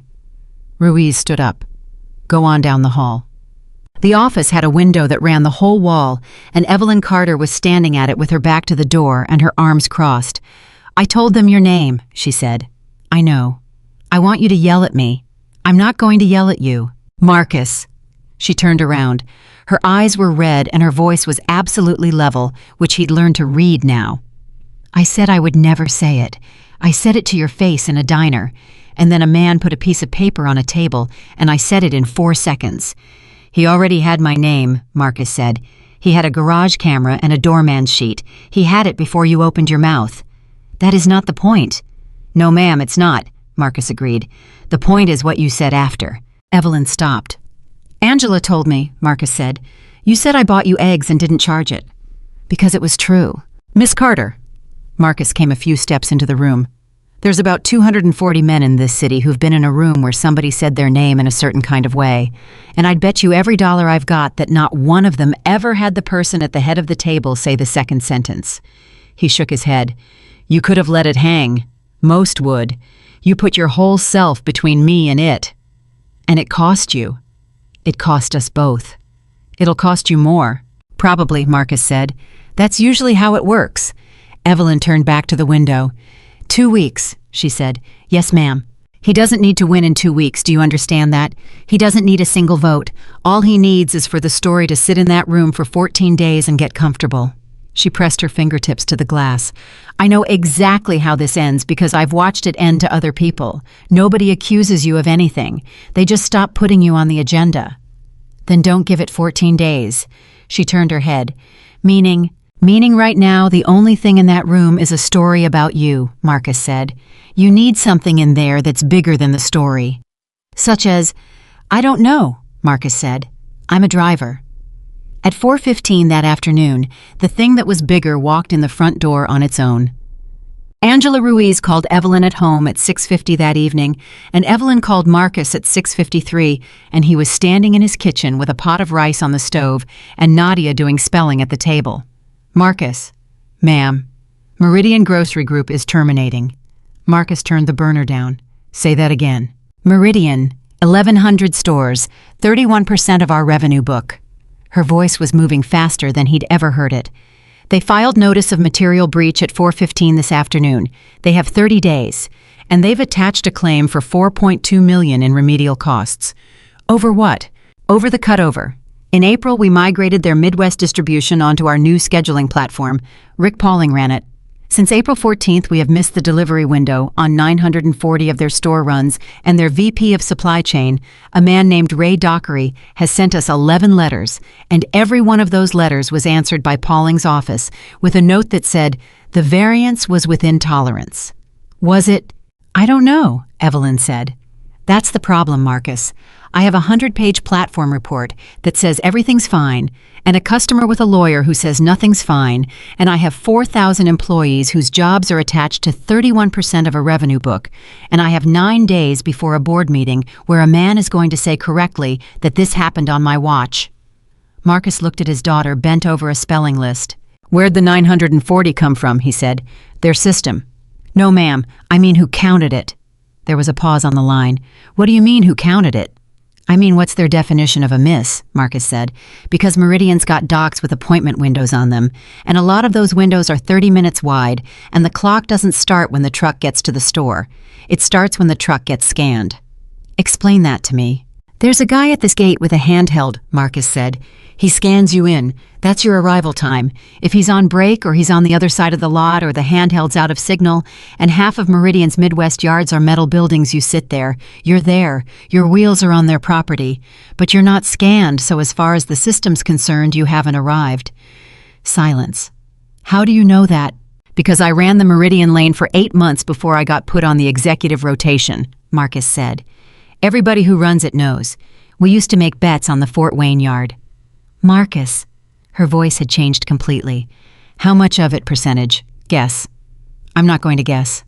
Then how do you find out? Same way you found out about the Halstead Gate, Marcus said. You stop reading the report and you go ask the men. They did it in 3 days. Angela Ruiz got the raw telematics, every GPS ping-off, every tractor that had run a Meridian lane since April 14th. 400 million rows of it, sitting in a system nobody had ever queried, because nobody had ever had a reason. Evelyn put 2 analysts on it and told them they reported to Ruiz and to nobody else on 19, and when one of them asked why, Ruiz said, because I said so, and because you're going to be very glad in about a week that you did what I said. And Marcus Reed sat in a conference room from 6 in the evening until midnight for 3 nights with a list of 41 drivers' phone numbers he'd collected over 2 years, and he called every single one of them. Hey, Ronnie, it's Marcus Reed. Yeah, the van. Listen, I need to ask you about the Springfield dock. Which one? The Meridian one, back gate. Ronnie laughed for about 8 seconds. Man, that gate. Tell me. You gotta pull all the way around to the west side to get a bar of signal, Ronnie said. Everybody knows. You sit at that gate, you could be there 40 minutes before that handheld talks to anything. I've been telling dispatch since last summer. You told dispatch. I told him, Jimmy told him, Doreen told him. They put in a ticket. You know what the ticket said back, said user error. Marcus wrote it down. He called Fort Wayne. He called Terre Haute. He called a man in Peoria who'd retired in February and who talked for 50 minutes and cried a little at the end because nobody from the company had called him since. By Thursday night, they had it on one page. Of the 940 alleged misses, 411 had a GPS ping placing the tractor inside the geofence of the destination yard before the appointment window closed an average of 31 minutes before. Another 206 had a ping inside the fence within 9 minutes of the window, which was inside the tolerance that Meridian's own contract allowed for gate congestion. 617 out of 940, 66%. They're not late, Evelyn said, staring at it. They're not being counted. Some of them are late, Marcus said. 323 of them are late, and that's a real number, and it's a bad one, and we did that. Angela Ruiz looked up. We. Yes, ma'am. We. Say more. If we walk in there and act like we didn't miss anything, they'll throw us out and they'd be right, Tim, Marcus said. 323 misses is still a mess. So you don't go in there fighting the 4.2 million. You go in there and you own the 323 and you show them the 617, and then you tell them the part that actually matters, which is that their dock scanners have been broken for 14 months, Marcus said, and it's not just costing us. Every carrier they've got is eating the same thing. We're just the only ones who can prove it. Evelyn Carter sat very slowly back in her chair. You're not giving them a defense, she said. You're giving them a finding. They're a grocery company. They don't care who's right. Marcus shrugged. They care that their trucks are sitting. The meeting with Meridian was Monday at 9 in a conference room in Fort Wayne with bad carpet, and Ray Dockery came in with 2 lawyers and did not shake anybody's hand. I'll save us all some time, Dockery said. I've got 11 letters. 11. And every single one came back from your shop telling me my own stores were wrong. So whatever this is, Mr. Dockery. Evelyn opened the folder. You're right. All 11 of those letters were answered incorrectly by this company, and I've read every one of them, and the man who signed them no longer runs that function. I'd like to start there rather than end there. Dockery paused. All right, he said. That's a start. 323 of your 940 are ours, Evelyn said. We missed them. There's no explanation, and I'm not going to invent one. We'll credit them at the contract rate today in this room without a negotiation. One of the lawyers started to say something, and Dockery put a hand up. And the other 617. For that, Evelyn said, I'd like you to hear from the person who found it. And every head in that room turned to the man in the navy suit at the end of the table. Marcus Reed stood up. He had a single page. He didn't have a slide deck, and he didn't have a laser pointer, and his hands were sweating so badly he had to press the paper flat on the table to keep it from shaking. Mr. Dockery, he said, your back gate in Springfield doesn't have signal. Dockery blinked. Excuse me. There's a metal canopy over the guard shack and the repeaters on the north wall of Building 2, and if a driver pulls up on the east side, that handheld won't talk to anything until somebody walks it 40 feet. Marcus slid the page down the table. I've got GPS on 411 trucks sitting inside your fence, an average of 31 minutes before their window closed that your system has recorded as never having arrived. The room did not make a sound. That's not a billing problem, Marcus said. It's a yard problem, and I'd guess I can't prove this part, so I'm telling you it's a guess that if you pulled the same data off every carrier that runs your Midwest lanes, you'd find your on-time numbers have been wrong for about 14 months in both directions. Ray Dockery picked up the page. He read it for a long time. Then he looked up and said, Who are you? And Marcus Reed said, My name's Marcus Reed. I ran your Springfield lane for 8 months in 2023. Dockery set the page down. You're a driver. Yes, sir. 11 letters, Dockery said slowly. 11 letters I sent to vice presidents. And the man who figured it out drove the truck. Yes, sir. Dockery turned to his lawyers. Give us the room, he said. They were in there 40 minutes. When the door opened, Dockery came out with his jacket over his arm and put his hand out to Evelyn Carter. We're withdrawing the notice, he said. We'll take the credit on the 323, and we'll want a joint audit on the yards our cost. He shook her hand once. And Miss Carter, that man's in the wrong job. I'm aware, Evelyn said. In the parking lot afterward, Angela Ruiz said, Do you understand what just happened? We kept 31% of the book, Evelyn said. No. Ruiz stopped walking. You kept 31% of the book 9 days after Preston Vance told a boardroom you were paralyzed. Evelyn, he handed them a story about a woman who can't move, and you just moved a $200 million contract off a cliff edge in 72 hours. Evelyn didn't answer. She was looking back at the building where Marcus Reed was standing on the sidewalk in a funeral suit on the phone saying, "No, baby, I'm going to be home for dinner. I promise. Real minutes." They drove back from Fort Wayne in Angela Ruiz's car, with Ruiz asleep in the back seat inside of 20 minutes. And for the first hour, neither of them said anything at all. Then Evelyn said, "You didn't look at me once in that room." "No, ma'am." "Why?" "Because if I'd looked at you, I'd have been asking permission," Marcus said, "and Dockery would have seen it." Evelyn turned that over. "You've thought about that before today." "I've thought about it my whole life." "Explain it to me." "You want the real answer or the polite one?" "Marcus." "All right." He kept his eyes on the road. "When I walk into a room like that, I get about 11 seconds. Everybody in there is deciding something about me before I open my mouth, and they're not being cruel about it. Most of them don't even know they're doing it. But I get 11 seconds, and if I spend one of them looking at the white woman at the head of the table to see if I'm allowed to talk, I've told them exactly who I am, and I don't get those 11 seconds back." Evelyn was quiet for about a mile. "That's exhausting," she said. "It's just Tuesday." "No," she shook her head. "Don't do that. Don't file it away like it's weather. I've been doing that with my own thing for 19 years, telling myself it's just the job, it's just the room, it's just what it costs. And then I sat in a parking garage for an hour and 47 minutes. Marcus didn't answer. "I'm going to ask you something," Evelyn said, "and I want you to know I've been carrying it since Fort Wayne this morning." "Ask it." "Why did you say yes?" She turned in the seat to face him. "Not to the notebook, to all of it. You had 100 exits. Every single one of them was reasonable, and nobody would have thought less of you, including me. So why?" Marcus drove for a while.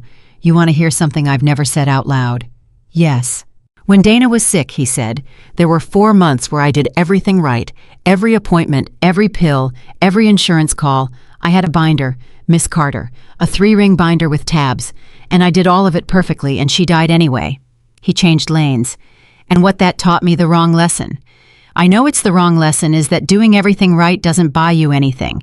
So after that, I stopped trying to buy things. I just did what was in front of me because it was in front of me. And I was in front of you." "You were sitting in a cold car in a garage," Marcus said. "That's all it was at first. I want to be honest with you about that. It wasn't noble. It was 31 degrees. And now," Marcus's hands adjusted on the wheel. "Now it's something else," he said. Evelyn Carter looked out the windshield for a long time. "I want to say something, and I'd like to say all of it before you respond," she said. "Can I do that?" "Yes, ma'am." "There is a thing happening here, and we have both been very careful not to give it a name, and I want to name it because I have spent 19 years not naming things, and it has cost me everything I ever had." Her voice was steady, but her hands weren't. "I look forward to Thursdays. I have caught myself twice in a meeting thinking about a diner. When you stood up in that room this morning with a piece of paper and no slides and told the vice president of supply chain for an 1,100-store grocery chain that his back gate doesn't have signal, I felt something in my chest that I have not felt since I was 31 years old, and I don't have a professional word for it." Marcus kept driving. "And it cannot happen," Evelyn said. "No, ma'am." "Say why. I want to hear you say it, because I need to know we're looking at the same thing." "Because you signed my check," Marcus said, "and there is no version of a woman signing a man's check where anybody outside the car believes it was equal. Not one. Not if we're careful. Not if we're honest. Not if we tell everybody the truth on day one. Somebody in that building will say, 'I got something for it,' and somebody else will say, 'You took something from me,' and both of those people will be wrong, and it won't matter at all." "Yes," Evelyn said. "And there's a second thing. Say it. If it goes wrong, you lose a job." Marcus's jaw tightened. "I lose a job, an apartment, and about 4 years of being a person nobody talks about at a school pickup line. Nadia doesn't have a second parent to absorb any of that." Evelyn closed her eyes. "Thank you for saying that plainly. You asked plainly. So we're agreed. We're agreed." "Good," Evelyn said, and then after a moment in a much smaller voice, "I hate it." Marcus said, "Yes, ma'am, so do I." The complaint came in on Wednesday. Angela Ruiz called Evelyn at 7:40 in the morning and used a tone Evelyn hadn't heard in 11 years. Ethics hotline, anonymous, filed at 4:52 yesterday afternoon. Say it. Undisclosed personal relationship between the chief executive and a member of the transportation staff with the allegation that the relationship resulted in preferential assignment, unauthorized after-hours building access, and the use of that employee's work product to influence a board matter. Ruiz exhaled. It's 4 paragraphs. It is extremely well written. Preston, I can't prove that, and neither can you. Angela, I said I can't prove it. I didn't say I don't know it. Papers moved. Here's the part you need to hear sitting down. The hotline is administered externally. Once it's filed, it routes to the chair of the audit committee automatically. That's Halloran. It was in his inbox before it was in mine. Evelyn said, What happens to Marcus? That's your first question. That's my only question. Standard protocol is administrative leave for the named employee pending review, Ruiz said. Unpaid is discretionary. Whitaker's already been notified. Then he's on paid leave effective now, and I want that in writing before 9. You can't sign it. Why not? Because you're the other named party, Evelyn. Ruiz's voice was gentle and absolutely immovable. As of 4:52 yesterday, you cannot make a single decision about that man's employment. Not a good one, not a bad one. If you protect him, it's the complaint. If you don't, it's abandonment. That's the box. That's why it was written that way. Evelyn Carter stood in her kitchen at 10 minutes to 8 in the morning and understood completely that she had been outplayed by a man who had spent 31 years learning exactly which lever removes a person's hands from the controls. Then you sign it, she said. I already did. Paid. Full benefits. It went out at 7:15. Angela, don't. Ruiz's voice cracked just barely.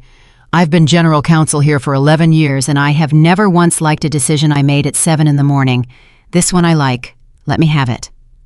Marcus got the call at 8:05 standing at the fuel island. Whitaker didn't make him come to the office. He came out to the bay himself, which Marcus understood was the closest thing to a kindness available to the man. You're on leave, Whitaker said. Paid, starting now. There's a letter. On what grounds? They don't tell me grounds. They tell me dates. Whitaker looked at the ground, then made himself look up. Read. Give me the keys and go home to your kid. Don't clean out anything, don't say goodbye to anybody, don't make a speech in this bay. You do any of that and it's a scene, and a scene is what they want. Marcus took the fob off his ring and put it in Whitaker's hand. How long? They say 2 weeks. That means 4. Dale. Marcus stopped. Did they ask you for anything else? Whitaker's face did something complicated. They asked me to confirm that I'd changed your Thursday schedule at your request, he said. And I told them it was route balancing. Whitaker's chin came up. Which it was, which I documented on the 11th before any of this because I've been doing this job 29 years and I document everything. Marcus looked at him. Thank you. Don't thank me, Reed. I put you in that van. Whitaker put the fob in his pocket. That's the part I've been sitting with. Marcus went home at 8:40 in the morning on a Wednesday, and he had never in 4 years been in that apartment at 8:40 in the morning on a Wednesday, and the strangeness of it was worse than anything else that happened that day. At 3:15, he was at the school pickup line. Nadia saw him from 40 feet away and stopped walking. Why are you here? Can't a man pick up his daughter? On a Wednesday. Get in the car. She got in. She buckled. She looked at him sideways the entire time. Did you get fired? Marcus pulled out of the lot. Where'd you get that? Because your face is doing the thing. What thing? The thing it did when the car needed the transmission. Nadia crossed her arms. Daddy. He drove 2 blocks. Then he pulled over into the lot behind the pharmacy and put it in park and turned around in the seat. I'm not fired, he said. I'm on something called leave. It means they're asking questions about something at work, and while they ask the questions, I don't go in. They're still paying me. Did you do something bad? No. Do they think you did? Marcus considered lying and decided against it the way he'd decided against it with Whitaker, and for the same reason he couldn't name. Some of them do, he said. Then tell them you didn't. It doesn't work that way, baby. Why not? Because... He stopped. Because when grown people decide something about you, sometimes the truth isn't the thing that changes their mind. Sometimes nothing changes their mind. Sometimes you just have to keep being who you are until it's boring. Nadia frowned at that for a long moment. "That's stupid," she said. "Yeah. Is it because of the lady?"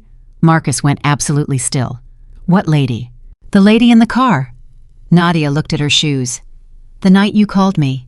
You said you were giving somebody a ride, and you said she was nice, and then you said my name like Nadia, which is what you do when you don't want to talk about something. Nadia. And then you started wearing the church suit." Marcus put his hand over his eyes. "You're 8, he said. "I'm almost 9. You are terrifying." "Is she nice?" Nadia said. "That's all I asked. That's still all I'm asking." Marcus lowered his hand. "She's the boss of the whole company," he said. "And her car broke down, and everybody walked past her, and I stopped, and it turned out she was having the worst night of her life. And since then, she and I found some things that were wrong at that company, and we fixed a real big one last week, and some people didn't like that we fixed it. That's what's happening. That's the whole thing."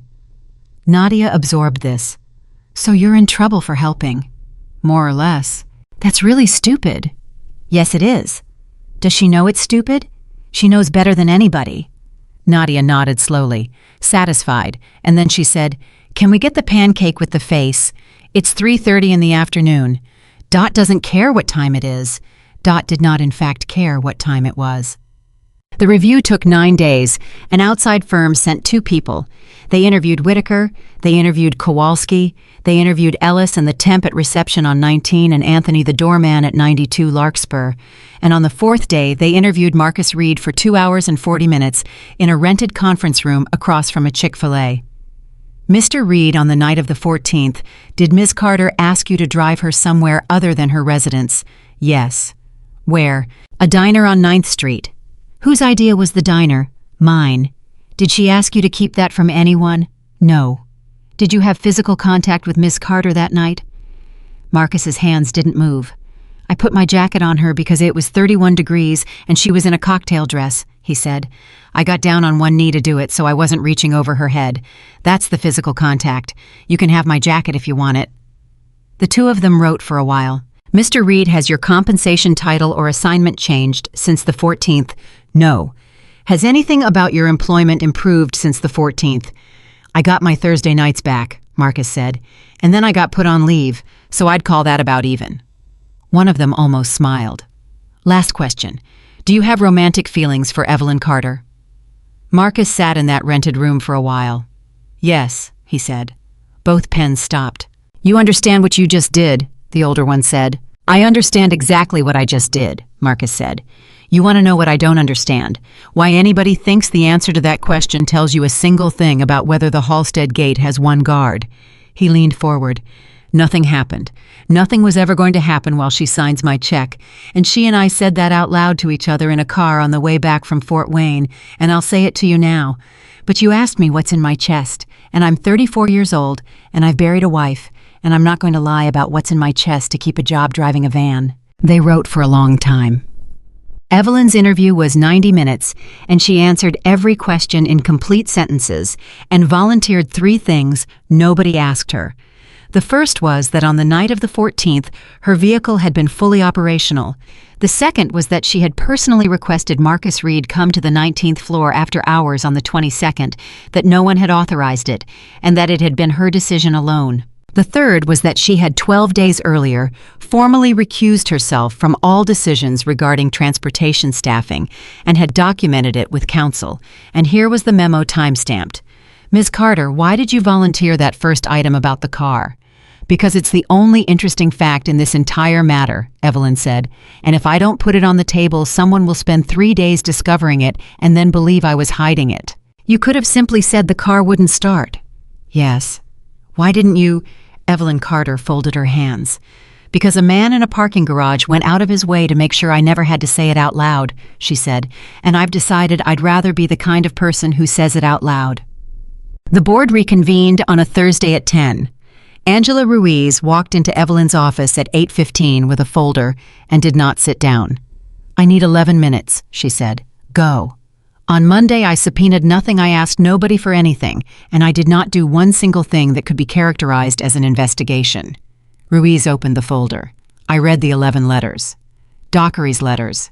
Ray Dockery's 11 letters, which came into this company between April and October, which were answered by Rick Pauling's office, and which live in a shared mailbox that has been sitting there the entire time because nobody ever thinks about a shared mailbox.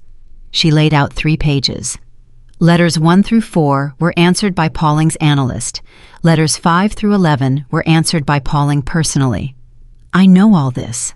Letters 6, 8, 9, 10, and 11 were copied to Preston Vance, Ruiz said. Evelyn Carter did not move. Say that again. Preston Vance was copied on 5 letters from the vice president of supply chain of our second largest customer, escalating a service failure beginning in July. Ruiz set down the last page. He never replied to any of them. He never raised it in an executive session. He never raised it with you. And on September 19th, he forwarded letter number 9 to his personal email address.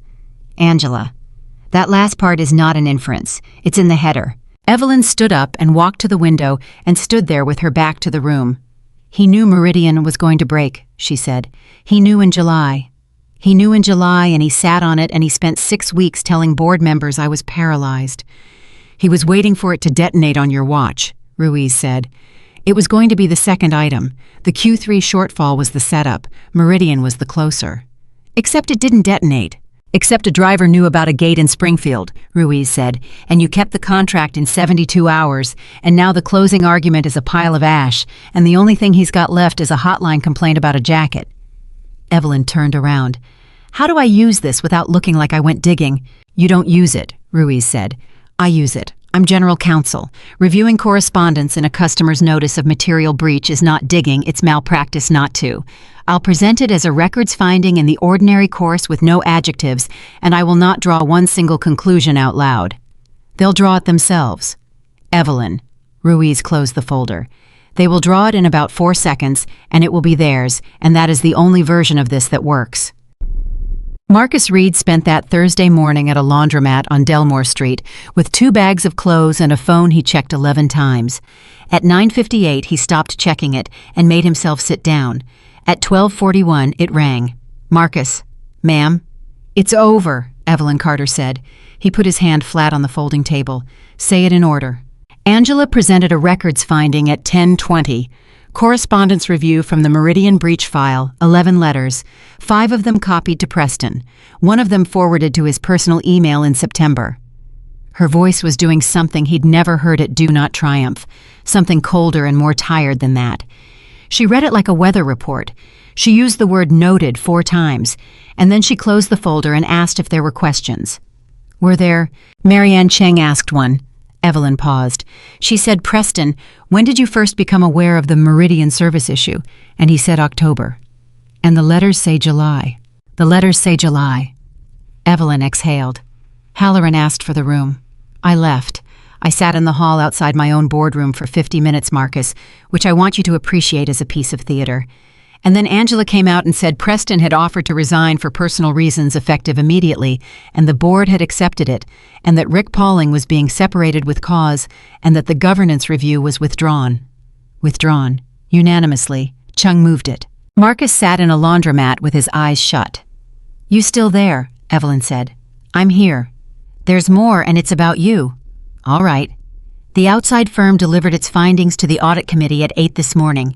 No policy violation, no preferential treatment, no unauthorized access. Angela's time-stamped request covered the 22nd. A pause. They did include one line. Do you want to hear it? Yes. Both parties were in the assessment of the reviewers more forthcoming than the process required. Evelyn's voice caught very slightly. They put it in writing, Marcus, in a report that goes in a file. That's the sentence that's going to sit next to your name in there forever. Marcus didn't trust himself for a second. Halloran asked me afterward whether you were coming back, Evelyn said. What did you tell him? I told him that wasn't my decision to make, and that I'd recused myself in writing 12 days ago, and that he should ask you. She stopped. Marcus, I need to say the next part carefully. Go ahead. I can't be the one who promotes you. Not now, not in a year. Not ever, actually. As long as I hold this chair, any position you take anywhere in my reporting line will be the complaint again, and next time there won't be a jacket, there'll be a paycheck. I know. So I want to tell you what I did instead, and I want you to be angry with me if you're angry with me. Say it. Ray Dockery called me on Tuesday, Evelyn said. Meridian is building out a carrier performance function. Yard operations doc throughput the joint audit that came out of Fort Wayne. He wants somebody to run the carrier side of it, and he asked me personally if I thought you'd take a call. She kept going before he could speak. I did not recommend you. I want to be exact about that, because he'll tell you the same thing. He asked me if you'd take a call, and I said you should ask him. That's all I said. That's the entire extent of it. Marcus sat very still. It's not my company, Evelyn said. It's not my reporting line. It's not my building. If they hire you, they hire you because a man watched you take his own argument apart with one piece of paper. And if they don't, Miss Carter, if they don't, then Angela's already told the audit committee that reinstating you is a formality, and that if anyone slow walks it, she'll... Evelyn. She stopped. He'd never said it before. I'm not angry with you, Marcus said. You should check. I checked. He wiped his face with the heel of his hand. 2 years I wrote in that notebook because nobody was ever going to ask. Now a man wants to ask. He laughed once, unsteady. You didn't give me anything. You just got out of the way and let somebody see me. That's the only thing anybody ever needed to do. There was a silence on the line. When are you back? She said. Monday, I guess. And the call with Dockery. Tuesday. Then I'm going to say something now before Tuesday, Evelyn said, because if you take that job on the day you take it, I stop being the woman who signs your check, and I have been thinking about that fact more or less continuously for 6 days, and it is making me a terrible executive. Marcus's hand tightened on the phone. Say it, he said. No. He could hear her smile, and it took him apart. Not on a telephone in a laundromat on the day I fired a man. I've done 19 years of doing the important things badly because I did them in the 4 minutes I had. She took a breath. I'd like to do this one properly, when you're not my employee, however long that takes. And if it doesn't work out with Meridian, then it takes longer, Evelyn said, and I'll wait and you'll wait, and in the meantime you'll be the best transportation analyst that company's ever had, because Angela's already put your Halstead report in front of the audit committee twice. Marcus said, That's not what I meant, and you know it. I know, she said. Ask me again in a month. I was reinstated on the following Monday, and the first thing he did when he walked into the bay was nothing at all exactly the way Whitaker had told him. At 10:40, Kowalski found him. So it's true, Vance is out. That's what they say. And you're back. Looks like. Kowalski shifted his weight. Reed, that thing I said to you at the pump, about being careful, about being right. I remember. I was wrong. You weren't wrong, Marcus said. You were 19 years right, and one time it came out different. That's not the same as wrong. Kowalski chewed on that. Ellis says you're leaving. Ellis says a lot. Are you... Marcus put the fuel cap back on. I've got a call tomorrow, he said. Huh. Kowalski nodded a few times. Well, whoever it is, tell him about the loop. The loop? Riverside, then Halstead, then the yard. Kowalski shrugged. I flipped it in March after you told me, saved 40 minutes a day. I never said nothing because I figured you'd want to be the one who said it. Marcus stared at him. Ted. Don't make it a thing, Kowalski said, and walked away. The Meridian call was Tuesday at 11 and lasted 55 minutes, and Ray Dockery spent the first 10 of them talking about a yard in Terre Haute and the last 5 saying a number. And when Marcus hung up, he sat in his kitchen for a while with his hands flat on the table. Then he called Ruthie down from 3B and told her, and she put both hands on his face like he was 9 years old and said, There he is. And then she cried, which Marcus had never once seen her do, including at her own sister's funeral. He told Nadia at dinner, So you'd have a new job. A new job. With the grocery store people. With the grocery store people. Do we get free groceries? No. Then what's the point? The point, Marcus said, is that on the days I work, and on the days I don't, I'm home at 6 o'clock every day. Not most days, every day. Nadia stopped chewing. Every day, she repeated. That's what the man said.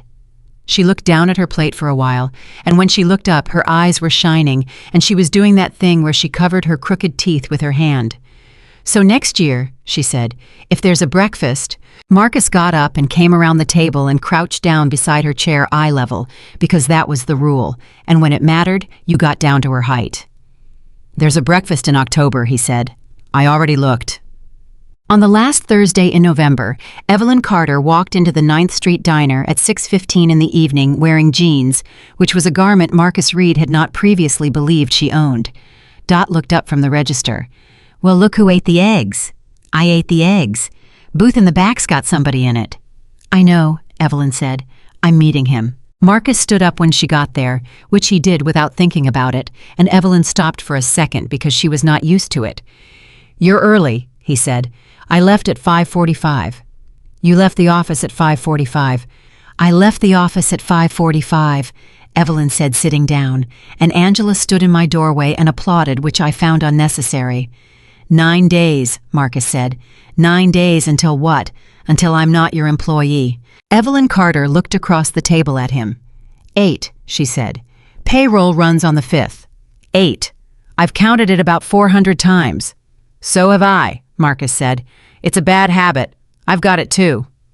Dot came over with the pot and 2 mugs and didn't ask either of them anything, and when she'd gone, Evelyn wrapped her hands around the mug the way she had the first night, and this time she drank from it. There's something I want to ask you, she said, and you can say no, and it won't touch anything. Ask. Saturday morning. Evelyn turned the mug a quarter turn on the table, which was his gesture, and he noticed her doing it and said nothing at all. The pancake with the face. Marcus sat back. You want to meet my daughter. I want to meet your daughter. That's not a small thing. I'm aware it's not a small thing, Evelyn said. That's why I'm asking 8 days early instead of doing it the way I do everything, which is at 2 in the morning with no warning to anybody. Marcus looked at her for a long moment. She asked about you, he said. In a car, in a parking lot behind a pharmacy. She said, is she nice? And I want you to know I've been carrying that question around for 6 weeks. What did you tell her? I told her you were the boss of the whole company and your car broke down and everybody walked past you and I stopped. Evelyn's eyes went bright. That's not an answer to the question she asked. No, Marcus said. So come Saturday and answer it yourself.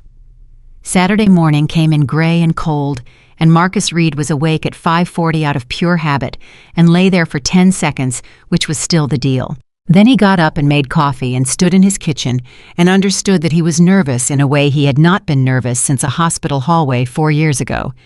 Nadia came down the hall at 7 dragging her blanket. Why are you wearing the good shirt? It's not the good shirt. It's the good shirt. It has the buttons. All shirts have buttons. Nadia climbed into her chair and looked at him with the flat expression of a child who has never once been fooled. Is it the lady? She said. Marcus set down the coffee. Yeah, he said. It's the lady. Is she coming here? No, 9th Street, 9 o'clock. Nadia thought about that for a second, and then her whole face changed, and she said, Does she know about the pancake? She knows about the pancake. Did you tell her about the pancake, or does she know about the pancake? Baby, I don't know what the difference is. There's a big difference, Nadia said with enormous authority, and went to go pick out clothes. She came back 20 minutes later in a dress she'd worn to Easter, with her hair done in a way that had clearly involved a great deal of independent decision-making, and Marcus looked at her and felt something press hard behind his eyes. You didn't have to dress up. I know. You look real nice. I know, Nadia said. And then at the door with her hand on the knob and her back to him, Daddy, if I don't like her, do I have to pretend? Marcus crouched down. Eye level. The rule. No, he said. You never have to pretend to me about anything ever for the rest of your life. That's a promise I'm making you right now, and I'm not going to break it.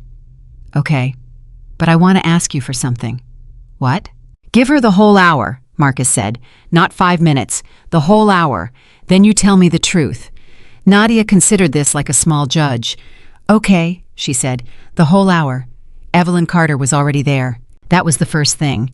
They came through the door at 4 minutes to 9, and she was in the back booth with her hands wrapped around a coffee mug, and she had come at 8:30 because she had been unable to sit in her apartment any longer, a fact she did not admit to anyone for 11 months. Dot caught Marcus's eye from behind the counter and gave him a look that contained an entire paragraph. Nadia stopped about 6 feet from the booth. Evelyn slid out and stood up. And then she did the thing that Marcus told Ruthie about later that night, the thing he couldn't get through the first time he tried to say it. Evelyn Carter, who ran 19 floors, got down on one knee on the floor of a diner, so she was looking up at an 8-year-old instead of down. "You're Nadia," she said. "Yes, ma'am." "I'm Evelyn. I want to tell you something before we sit down. Is that all right?" Nadia glanced at her father, then back. "Okay. Your dad and I met on a night when my car was in a parking garage, and I was having the worst night of my whole life," Evelyn said. "And everybody walked past me. About 40 people walked past me, and your dad stopped." She kept her voice completely even. "I've thought about that every single day since, and I wanted you to hear it from me and not from him, because I don't think he'd tell it right." Nadia looked at her for a long moment. "He wouldn't," she agreed. "He'd say it was 31 degrees. Evelyn laughed, startled out loud all the way from her chest. "That's exactly what he says." "He always says that." Nadia rolled her eyes with the full drama of the almost 9. "One time he pushed a whole car out of the road in the snow, and he said it was because his hands were already cold. That doesn't even make sense." "Thank you," Nadia said, and that was it. Marcus stood there in a diner on 9th Street at 9 o'clock in the morning and watched his daughter and Evelyn Carter form an alliance against him inside of 40 seconds, and he had absolutely no idea what to do with his face. They ordered. Nadia got the pancake with the face. Evelyn, after a considerable amount of deliberation that Dot did not rush her through, got the pancake with the face. "You didn't have to do that," Marcus said. "I wanted the face." "You wanted the face?" "I've had a very structured life, Mr. Reed," Evelyn said. "I'm allowed a face." The hour went by. Nadia asked her in order whether she had a dog, whether she had a pool, whether being the boss meant you could fire people, whether she had ever fired anybody, whether it was scary what her favorite subject was in school, whether she was good at spelling, and whether she wanted to hear the hardest word on the spelling test. Evelyn answered every single one seriously. No dog, no pool, but there was one in the building she'd never used, which Nadia found genuinely upsetting. Yes, yes, 4 times, and it had been terrible every time, and one of them she still thought about. Math, but she had loved a teacher named Mrs. Auerbach who taught poetry. She was terrible at spelling, and yes, she would like to hear the hardest word. "Necessary," Nadia said. "That is a very hard word."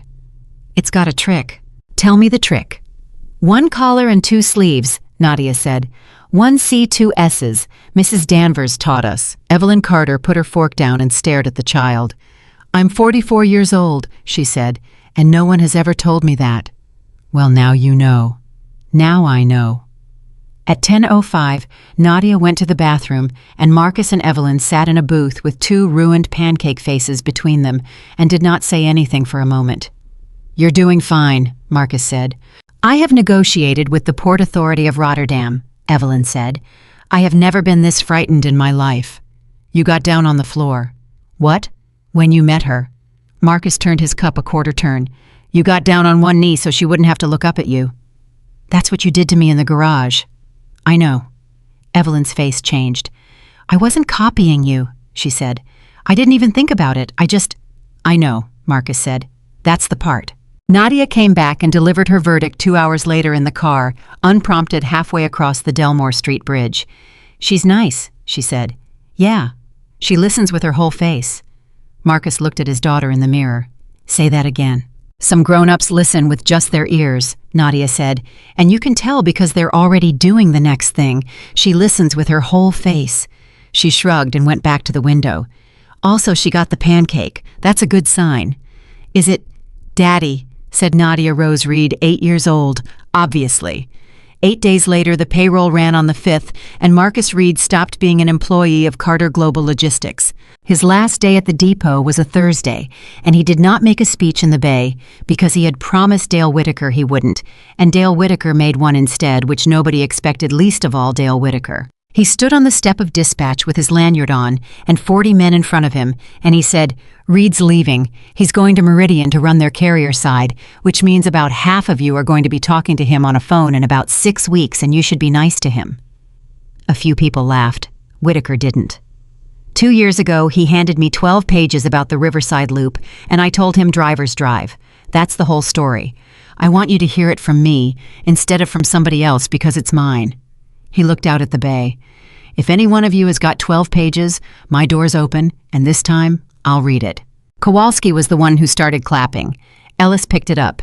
It went around the bay in about 3 seconds and lasted longer than anybody was comfortable with, and Marcus stood there with a cardboard box he hadn't been allowed to fill until that morning and could not get a single word out. Afterward, Whitaker walked him to his car. "Dale, don't. I'm going to say it anyway. Reed. You could have buried me," Marcus said, "in September in the review on the schedule 6 different times, and you documented it on the 11th. Whitaker looked off across the lot. "I've been doing this 29 years, he said, "and I have wanted exactly once in that whole time to be the man Ed Perello wasn't." He put out his hand. "Thanks for giving me the chance." Marcus shook it. "One more thing," Whitaker said. "That breakfast at your kid's school, the one I said no to. October. I know it's October. I looked it up." Whitaker's jaw moved. 29 guys on that roster with kids, starting in January. Anybody who asks for a school morning gets it, and I move the board around it, and if the board don't work, I drive the run myself. He cleared his throat hard. "That's going in the log." Marcus started at Meridian on a Monday, and for the first 2 weeks he kept waiting for somebody to look at him a certain way, and nobody did. And it took him a month to understand why they had all read the one page. Ray Dockery introduced him to the yard operations group by saying, "This is Marcus Reed. He's the reason we're not in litigation with our third largest carrier, and he's the reason 11 of you got new dock repeaters in March." He drove the Springfield lane for 8 months in 2023. Ask him anything and believe him. The joint audit ran through the spring. They found the Springfield Gate, the Fort Wayne Canopy, a repeater in Terre Haute that had been dead since a storm in 2022, and a scanning protocol in Peoria that a shift supervisor had invented himself on paper out of frustration, and which turned out to be better than the official one. Marcus flew to Peoria to shake the man's hand, and the man could not believe it. On-time performance across Meridian's Midwest network improved by 9 points in 7 months, and about 6 of those points had never been a performance problem at all. They had been a measurement problem, and a measurement problem is invisible until somebody who has actually sat at the gate looks at the number and says, "That's not what happens." In August, Dockery put him in front of 200 people at a supply chain conference in Chicago, and Marcus Reed stood at a podium in a suit that was not a funeral suit and said, "Every number in your dashboard was made by a person standing somewhere. If you don't know where they were standing, you don't know your number." And then he told them about a metal canopy over a guard shack and about a man in Peoria, and afterward it took him 40 minutes to get out of the room. And on a Thursday night in April at a diner on 9th Street, Evelyn Carter had said the thing she'd refused to say on a telephone in a laundromat. She'd rehearsed it. She admitted that later. She had written it down on the back of an agenda and thrown it away and written it again. And when the moment came, she abandoned all of it and just said, "I don't want to do the rest of it by myself." Marcus put down his coffee. "That's it. That's it. That's the whole thing." Evelyn's hands were flat on the table. "I had 4 paragraphs. I had a structure. But that's the sentence, Marcus. That's what's underneath all of it. I have done 19 years of the most important things in my life alone, and I was good at it, and I don't want to do the rest of it that way. Evelyn, and I want to be clear about what I'm not saying." Her chin came up. "I'm not asking you to save me. I've had that offered. Men love to offer that. I'm not lonely, and I'm not broken, and I don't need a project." "Stop." She stopped. "I never once thought that," Marcus said. "Not in the garage, not in the diner, not in a boardroom hallway. Not one time." He reached across the table and put his hand over hers. "The first night, you know what I actually thought. I thought that's the most tired person I've ever seen who's still standing up." Evelyn Carter's eyes filled. "That's not romantic." "No, ma'am," Marcus said. "It's better." They went slow.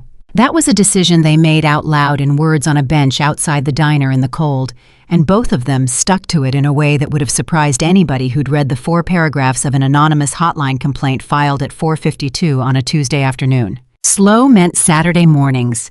It meant Evelyn Carter at a spelling bee in a school gymnasium in a folding chair next to Ruthie Callahan, who spent the first 20 minutes deciding about her and the next hour telling her about 1974.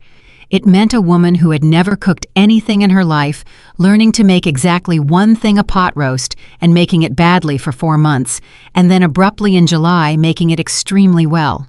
It meant a lot of nights where nothing happened at all, except 3 people eating dinner at a table on Delmore Street, and Nadia doing homework, and a woman who ran a company sitting on the floor of an 8-year-old's bedroom, being taught the correct way to arrange stuffed animals, which had rules. In October, Marcus Reed walked into the cafeteria at Fairmont Elementary at 7:11 in the morning, 4 minutes early. Nadia was already at the table. She saw him from across the room, and this time she jumped up. She came out of that chair like something launched, and she hit him at a dead run, and he caught her under the arms and swung her, which he had not been able to do since she was 6. "You're early." "Told you." You're early, Daddy, look, I saved." She stopped. She looked past him. "Is that—" Evelyn Carter was standing just inside the door with 2 coffees, looking at a room full of fathers like a woman who had walked into the wrong meeting. "She's not a dad," Nadia said. "No," Marcus agreed. "Is she allowed—" "Baby, I asked the principal, and the principal said the sign says donuts with Dad, but the rule is anybody who loves you." Nadia thought about that. Then she walked over and took Evelyn Carter's hand and pulled her to the table without saying one word about it, and Evelyn, who had negotiated with the Port Authority of Rotterdam, sat down among the fathers of Fairmont Elementary and ate a donut and listened to a man named Mr. Adler talk about his boat. Marcus watched her across the table. She was listening with her whole face. They married in the spring, 2 years and 4 months after a parking garage. It was small on purpose. Ruthie Callahan gave Evelyn away, which had been Nadia's idea, and which Ruthie protested for 11 days, and then did in a hat that could be seen from space. Angela Ruiz read something. Dale Whitaker came in a suit and stood at the back with his hands folded and left before the cake, because he said he had a board to run in the morning, which was a lie, and everybody knew it was a lie. Dot closed the diner for 4 hours and did the food herself, and would not take $1. And when Marcus tried, she said, "Boy, I fed you 2 the night it started. You think I'm going to miss the end?" Kowalski gave a toast that went on far too long and included the sentence, "I told him to be careful about being right, and I have never been so glad to be wrong in my life."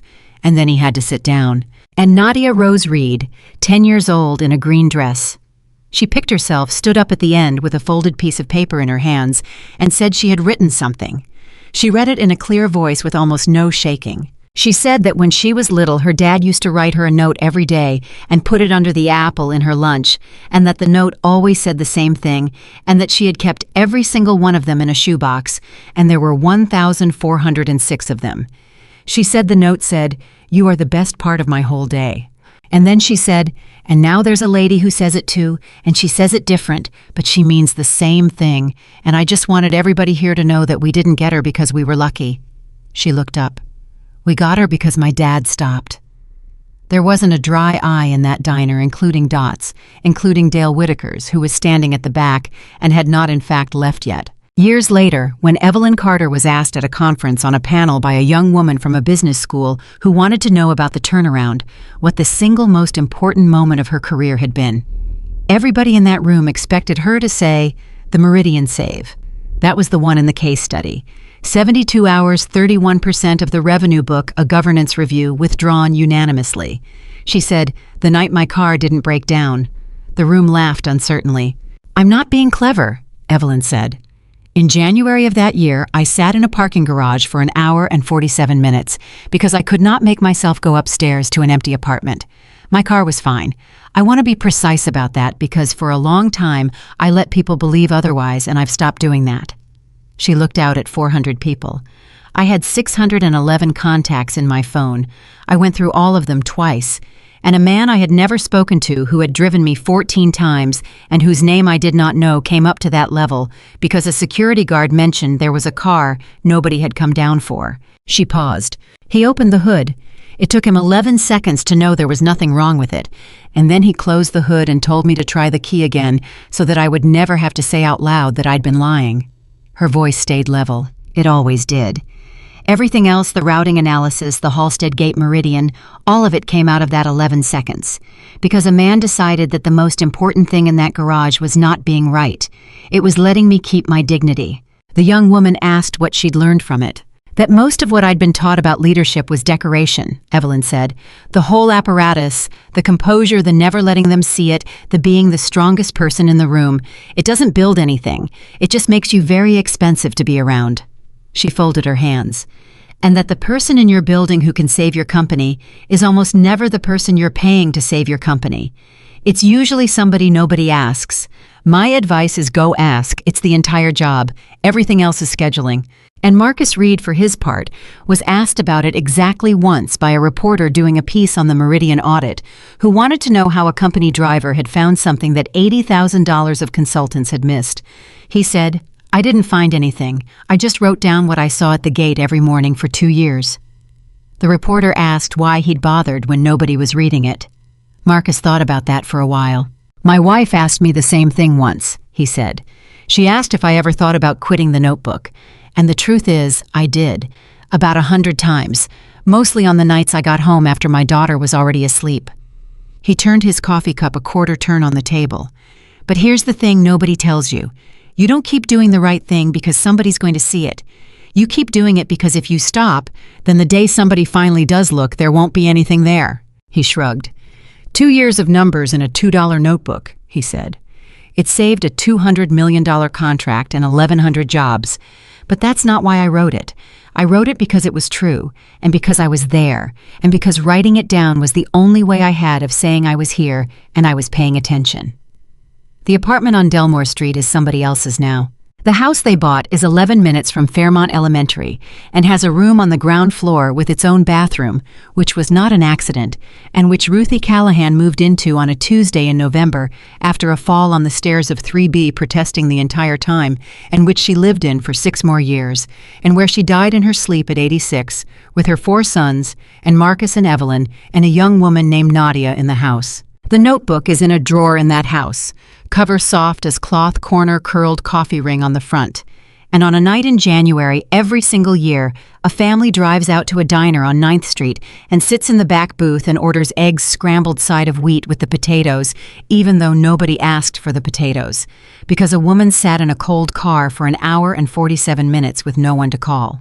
And a man who had every reason in the world to keep walking a man with a daughter asleep 11 miles away, $311 in checking, and a lifetime of knowing exactly what a room decides about him. In 11 seconds, put his van in park, took off the only good jacket he owned, and got down on one knee on wet concrete so a stranger wouldn't have to look up at him. That is the whole story. 2 people who had spent years being exactly what everybody expected them to be, and one night when one of them refused to be. The world will tell you that the person who changes your life arrives with money or power or perfect timing. The world is wrong. Sometimes he arrives in a company van that smells like coffee and cardboard, with a booster seat in the second row and a bag of pretzels in the door at 11:47 on a Tuesday night in January. And all he does